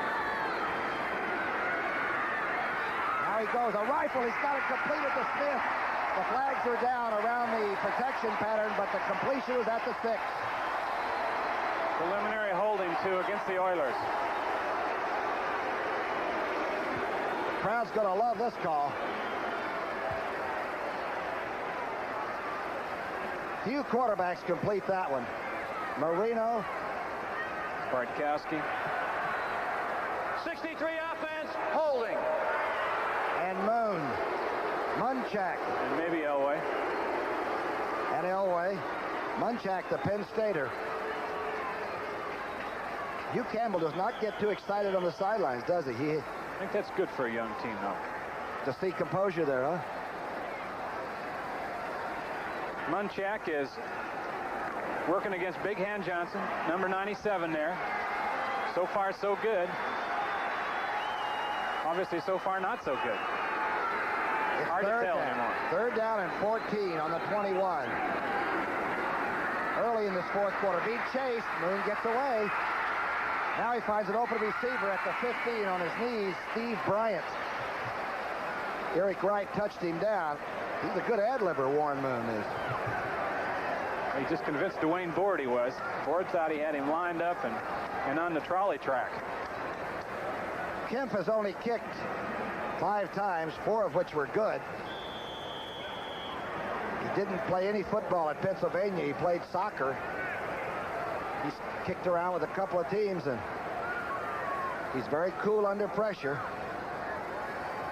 Watch him lean over. He's one of those really leans into it here when he gets ready. James is holding the punter. This will be a 33-yard attempt. It's no good. Missing to the right side. It had enough.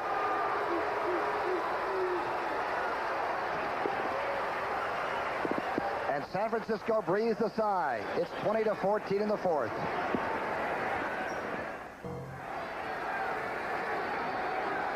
Warren Moon.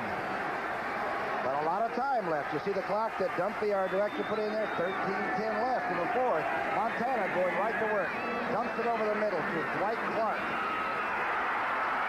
Clark now over the 35. Lost that ball out of bounds. Brazil putting the clamps on number 87. Boy, he scares you, this linebacker. How'd you like to have him thundering down behind you? I wish the Raiders would have ended up with him. It's Bo Eason, I think, number 21 down.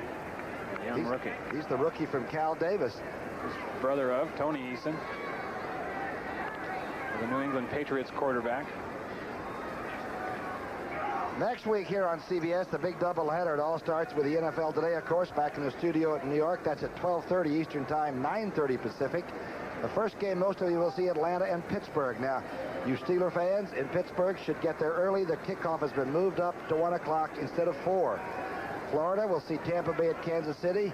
Indianapolis will get the Vikings and the Bears. The second game, most of you will see the 49ers and the Rams. Or you'll see the Redskins take on the Giants. The big doubleheader next week, next Sunday here on CBS. Boy, you can't ask for a better ball game than we've had right here. No, unofficially, stat-wise, at halftime, Houston had 162 yards. They gained, unofficially, as I said, 152 yards in that third quarter. 49ers only had 58 yards and just got 3 points, so that last week's stat is still working against the 49ers. They don't score much in the third quarter. And it is 20-14. A missed field goal by Kemp just moments ago would have brought them within 3. You can see Bo Eason being helped off. And believe me, that is so hard that you can have all the air knocked out of you very easily on any AstroTurf surface. 1st and 10 after the Dwight Clark reception. The toss. Back to Craig. Craig pulled down from behind by Stensrud, the nose tackle. Well, that's pretty good movement for that big guy. That's the second time that we've seen him go coast to coast and make a play outside from the nose tackle spot. And they had the outside linebacker, Brazil, blocked pretty well again that time. Stensrud looks like a Clydesdale, doesn't he? He's 305. He slimmed down a touch, Briggs. I think they think he's about 285, 290 now. He used to play outside at defensive end and moved into nose tackle. We said, we didn't think he was the quickest guy in the world. He might not be quick, but he's certainly fast. He can get outside. 12:20 on the clock and a 2nd down and 7. Montana going outside for Clark. Hasn't stepped out of bounds at the 48. Steve Brown there. Some other scores. Games and action is sort of wacky and wild this afternoon. You know this one. St. Louis beating Washington when O'Donoghue kicked a field goal for the Cardinals after missing an extra point. Good for him, he did. The Eagles get even with the Giants, 24-10. They're 4-4 now, Philadelphia is. So are the Giants. Detroit coming from way back to beat Minnesota in a grudge match in the Central 16-14. Here we've got 12:15 left. 49ers almost at midfield on 1st and 10. The inside draw play. Tyler dragging people to the 47. Mike Wilson, the wide receiver, who strained a knee in the first half. Thought he might be back, but obviously at halftime they checked him out and said, "You got to take the rest of this one off." 49ers have a pretty good scoring quarter in quarter number 4, at least so far. Chicago, the Bears, badly beating Tampa Bay 44-9. Seattle on top of Green Bay 30-24. Forrest Gregg sure having his problems with that team right now. 2nd down and 6 on the 47 of Houston. Inside move by Craig. Notice how he covered the ball up to get to the 40-yard line and the 1st down without fumbling. You can go right by Bob Ham, number 90 here, who gets good penetration back in the secondary and misses the tackle back there. Roger Craig just tough running. Ham had hit him about a yard behind the line of scrimmage, but Craig ran right through an arm tackle. This is what Glanville was telling us, the defensive coordinator, that late in the game, his troops are tired out there because they've been on the field so long, and you can't get the ball away from San Francisco, can you? 1st and 10. Rolling right, Montana. Off the fingertips of sure-handed Roger Craig. First one he's missed in 3 weeks, and that was not a good throw. Looked like a slider. Some other scores. Indianapolis winning 17-16 over Pittsburgh. And of course, to show you how crazy this league is, Pittsburgh beat the 49ers in Candlestick Park a week ago. Denver 37-7 over Buffalo. Miami 44-24. Turned that one on late, didn't they? 12-9. Cincinnati over Cleveland. Those clubs get at it pretty decently, too. 2nd down and 10. Montana be chased, unloads it, almost intercepted by a defensive lineman as Montana just tried to get the ball out of his hand. Baker had a chance. Yep. Would have made his day, too. would have made his day. Montana doesn't ordinarily do that. Would he have done some fancy running, though? Probably not. Riley and Joyner put the pressure on, and Montana had to unload. But Jesse Baker would have done some crossover moves that you'd have been proud of. It might not have been too fancy, but I would have hated to have been the first helmet on him, trying to get him down. Third down and 10, 10:45 left. A lot of time for a person like Warren Moon. The Oilers trail by only 6. Montana complete. Is it enough for a first down? It's going to be very close. John Frank caught it.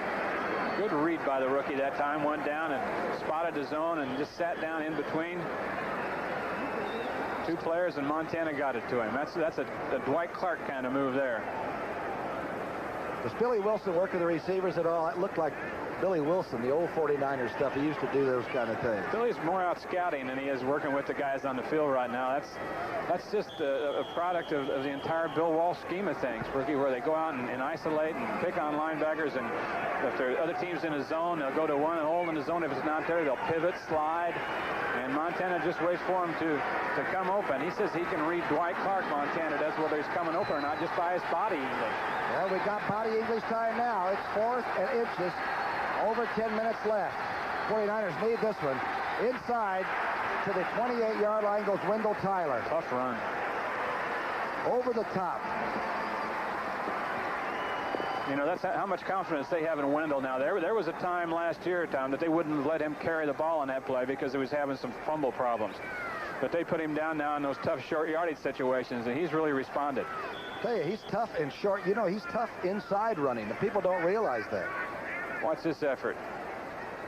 Craig, the lead blocker, going over the top, and number 26 is a human projectile, and he gets the first down. The second time that the 49ers have gone for the first down on 4th, and they made it both times. There's Wendell Tyler. He's averaging 91 coming in. Carl Monroe in right now. Oh, Montana unloads it and then takes a shot. Completes it to Dwight Clark at the 16-yard line. Pure timing there, wasn't it? I don't know how Montana got it off. Yeah, and just no way to stop that pass unless you just happen to be guessing right on it. He threw that ball just as Clark was making his cut and had it right on the money. This is about the best throw Montana makes, that out pattern of Clark. But watch what happens right here after he releases. That's like going over Niagara Falls in a barrel right there. And you know, I know it sounds strange, but knowing how to fall and not get hurt is an athletic move. Montana doesn't run too fast, doesn't throw too hard, but boy, can he run a football team. First down and 10 now. 49ers driving with 9:16, and they're down on the 17-yard line. Craig to about the 13. Jesse Baker hanging on.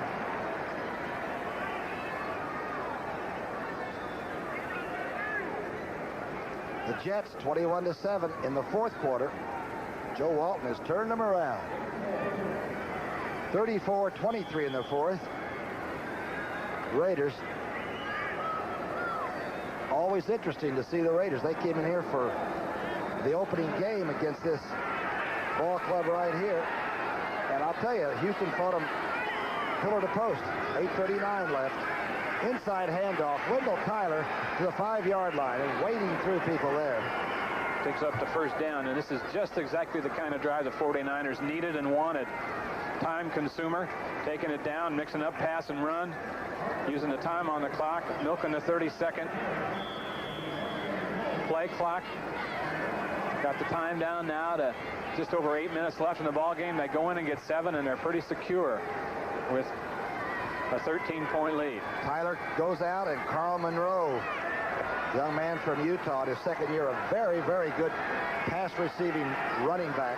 There's it, working the clock right down. It's milking it.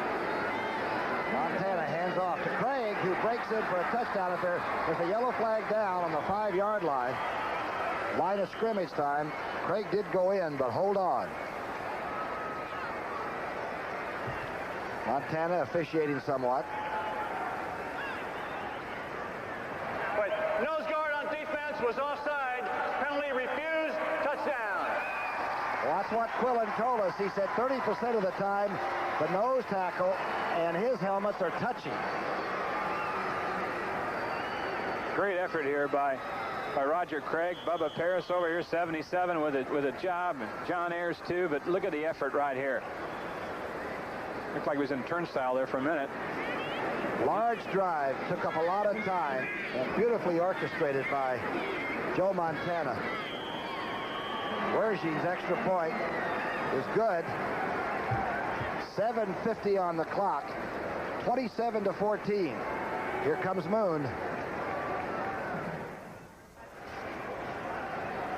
27-14. A beautiful drive by a team that's trying to go 7-1 at half point of the '84 season. And Wersching will kick off. You got to be careful. Herky Walls and Carl Roach's weight. They have blinding speed. Herky Walls fumbles it, picks it up, and he's dumped down quickly on the 7-yard line. I believe that was Roach's. 13 plays, 80 yards. It took 5 minutes and 20 seconds. Remember, they had an 8-yard drive in the first half of this game. So they have done what Jerry Glanville, the defensive coordinator of the Oilers, was afraid of. They've manipulated the clock. Herzig, the general almost made up a new word there. Herzig has, by the way, 2 #1 drafts, the general manager here. They will probably go for a Hugh Green type impact player on defense and a tremendous running back probably for the offense. They're going to be solid. First and 10 on the 8-yard line. Outside throw to Timmy Smith at the 11. Smith hit hard at the 15-yard line. Ronnie Lott back in the game, number 42. You simply can't keep him on the bench. Game pretty much may be out of reach, and he still wants to come back in, doesn't he? Yeah, well, even the other defensive coordinators talk about him. Glanville said, boy, would I like to head him down there in Atlanta with that crazy bunch I had down there. That wouldn't have been fair, would it? Some drafts, San Francisco got the whole secondary. It wasn't long until they were writing out big checks in January. Inside trap with Dreschel, and Moriarty storms out over the 20 to the 22. Seems to be a very popular young player around here, even replacing Earl Campbell, who is certainly one of the greatest players that's been around in this decade. Well, you know, it was interesting reading the newspaper articles after Earl was traded to New Orleans, and you know, they did like the men on the street interviews, and they were divided about 50-50. Everybody just really loved Earl Campbell, appreciated what he did for the franchise and the town, but half the people felt that he was on the downslide, and half the people felt that the Oilers did a pretty good thing in getting the #1 draft choice for him. Expensive property. He was a #1 and great, and they got a #1 for him. Here's first down throw as Moon. Boy, he really uses his blocking, what there is of it, very well. To the 28-yard line and sliding is Eric Mullins. How many great receivers have come out of Stanford in the last 15 or 20 years? Quite a few of them. Wow. Sure, Loftons and people like that. I was really impressed with this throw because Warren Moon was kind of rocking back, leaning back on his heels with pressure, and pumped it in there all arm and in a pretty good spot. Starting with really Gene Washington and coming all the way forward with Marjoram and Dreschel. It's right here. Second down and 2 on the 29. Moon now going to have to throw it on every play. He throws a rifle. Dreschel has it at the 40, the San Francisco 40 to the 30-yard line, and he drags Dwight Hicks with him.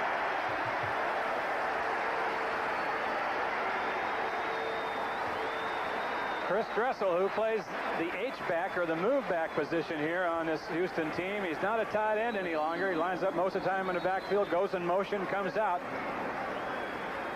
Had a big game last week against Miami.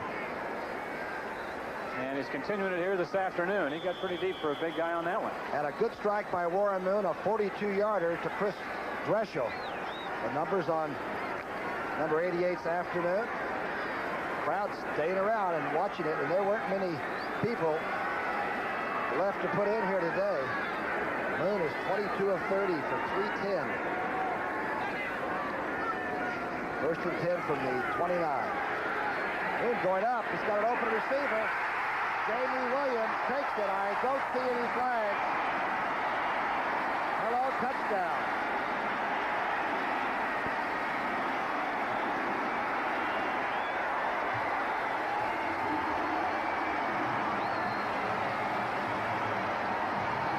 Tom, Warren Moon is just doing an excellent job here recently of reading the defensive coverages. He's getting it to the right man. He's going there with consistency. Jamie Williams, the tight end. It looks like the 49ers are in a zone, and Williams just runs it straight up. He's kind of in between things. Dwight Hicks, number 22, will be the closest man to him. He's the free safety, but I think it was just a soft spot in the zone, and Moon had it to the right man at the right spot. He didn't overthrow it either. He took a little off and made it get there. Here's Kemp's extra point. Well, you see what that last drive that San Francisco pulled off means, don't you? 5:18 left in the fourth. It's a 6-point margin again. Coach Campbell talking to the sideline judge about something. Got to be a little happy, though, with Williams' first touchdown as a pro. Jimmy Williams, number 1. We told you the story about him. There he is, number 87, back there on the bench. Jim Hanifin, the Cardinal coach, told him, don't give up, kid. You can play. They almost over-celebrated in the end zone. I was afraid they were going to get a penalty. 35-yard line kickoff by Florian Kemp. Young man in the funny-looking black sneakers kicks it 5 yards deep. Derek Harmon sets it down there. There he goes. He once took a ladies soccer team to China, was their coach. Tonight on CBS, don't forget, 60 Minutes, Campaign 84, the presidential debate, then the CBS News analysis, the Jeffersons and Trapper John M.D. But you people on the West Coast, it's Campaign 84 first, the presidential debate, CBS News analysis, then 60 Minutes, the Jeffersons and Trapper John M.D. That's on CBS tonight. We got ourselves a fourth quarter, 5:12 left. Montana's got to eat the clock alive. He's got time. Montana. Clark has it, and he's going to have it. He juggles it. Dwight Clark is going to go in standing. Incredible control and no flags down. Boy, incredible concentration. Willie Tullis was there. We talked about Montana's Army. Got that one downfield, didn't he? He'll be muscling up now. I don't know how Clark kept his concentration because it wasn't a feathered ball. It was flopping a little bit. Willie Tullis, number 20, the right cornerback, had him all the way. Looked like he was in pretty good shape, and I think got a hand on the ball. It was tipped and batted around a little bit. Look at Roger Craig do a good job here on Brazil, the blitzing linebacker. That enabled Montana to have the time that he needed. Look at it right here. I think it's tipped, hit with a helmet. Tullis is now on by, and Clark stayed right with it. And that big, long strider, now, longer he goes on the football field, faster he's going. Remember, he had 85 one year, then 82 catches. A 10th round draft choice. Amazing. Wersching's kick. You know it's going to get in the clock. And give the offensive line for San Francisco a double-A grade because he could step up in order to throw the ball. Wow, 34-21. An 80-yard touchdown dash. Montana to Dwight Clark, going for the oxygen a little bit. There'll be a good flight back for these people to the Bay Area. Here's the kickoff by Wersching. That's Ricky Walls at the 1. Watch out. Now he's being nowhere to go. Red all around him, surrounded by 49ers. Herky Wall stops the clock with 4:49 left. Derek Harmon down under that. Don't forget, next Sunday, the NFL Today, of course, starts it all off from the studio back in New York. And the legend thing, the story that Irv Cross does, will be the young man that replaced Vince Ferragamo as the Rams quarterback. That's, of course, Jeff Kemp. Will the Cinderella season continue? I don't know who wrote that. Maybe Jimmy the Greek Southern wrote that. California, that means does your Mercedes turn into a pumpkin at midnight? And, of course, it's the Rams waiting in Anaheim for the 49ers as a doubleheader game in most areas next Sunday. That's your Mercedes. 1st and 10 for Houston on their own 12-yard line. Hey, being chased and dumped off as Big Hands Johnson. Safety Moriarty comes out for about 8 yards.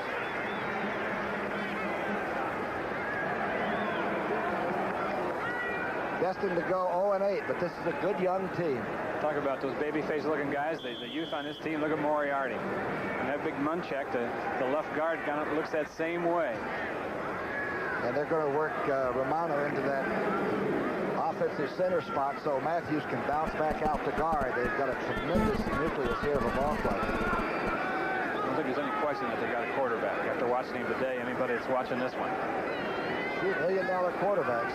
Boy, they're with it. Second down and 2. The ball is snapped away from Moriarty, who fights for it. It's going to the end zone. It's either going to be a safety or a touchdown. It's back out to the 2-yard line. And Houston recovers it and avoids disaster. Did you see what happened? And I really couldn't tell what happened with that snap. Moriarty ended up recovering that thing.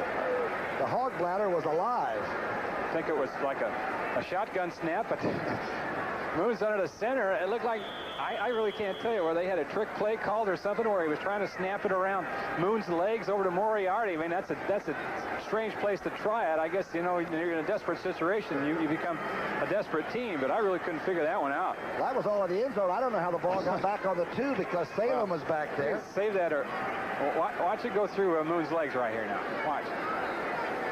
See, it looks like it went outside of his leg. He's looking for it.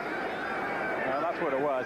It wasn't expected. Moon wanted to snap it, just didn't get it. The Oilers got it back on the 2. 3 minutes left now. Good strike. The number 32, Stan Edwards. On his feet still. Big fella hangs on, makes some yardage out to the 11-yard line. Well, Edwards, a third-year player, ought to know better than to stay in bounds on that one, too, Tom. He should have been outside stopping the clock in this situation. Clock is rolling, as you can see. 0-18, but boy, so young. They're going to be so dangerous. 34-21.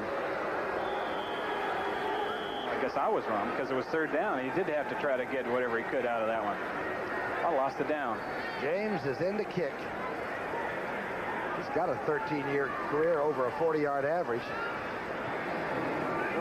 49ers will play it according to Walsh's book. Don't do anything stupid now. Let's get in the plane and get a cheeseburger and go home. Matthews is snapping. James is standing in the end zone at the Astrodome. Oh, this is a tremendous punt. McLemore to the 37, his own. To the 46-yard line. And as Wayne Walker and I have said this season, that 49er team seems to fit. All 45 have a purpose, and they take care of their own province, and they support one another very well. Part of that is that they're all involved. Everyone plays. So everybody will have a little nick to take back home, right? Say, well, I got to get a little ice. There's nothing like winning at pro football. Wait a minute. There's a flag down out there. A kick. Let's listen. Face mask against the Oilers. Crowd very quiet now, but not horribly disappointed. They've seen Warren Moon. But a flagrant face mask foul on 32 White during the run back. It's a 15-yard penalty for the dead ball spot. Stan Edwards is number 32, so Barth, I think, explained that. 49ers will have tremendous field position they really do not need right now. Campbell, you got a good team. Hang right in there. It's 34-21. Bill Walsh on the sideline, still with the headset on. That's an indication that he doesn't feel this one is completely in the pocket, although it certainly looks like it is. Matt Cavanaugh, number 6, standing next to him. Cavanaugh, of course, came in against the Philadelphia Eagles when Montana was hurt. Got the 49ers a win. Did an excellent job. Brookie said they're deep and talented, and I think more than anything, Brookie, I think it's the smartest team I've been around that I've seen. When I go talk to all of them, they just real sharp guys and know the game. They're quick upstairs and downstairs. The toss back to Wendell Tyler to the left. Maybe 3 or 4 yards. Was that out of an eye or was that a pro set? That was a funny looking formation for a minute there. Mike Johnson making the tackle as Glanville moves in his young people to get them experience. They had the 3rd toughest schedule in the NFL. The toughest schedule was Philadelphia. If you finish 4th in a 5-team division, you're in real trouble these days. Don't forget, next week the CBS Sports has the big doubleheader. All starts with the NFL today, and if the first game most of you will see will be Atlanta taking on the Pittsburgh Steelers. And you Steeler fans, remember, go there early. The game has been moved up to 1 o'clock instead of 4 o'clock. In Florida, you'll see Tampa Bay at Kansas City. That's a thrill.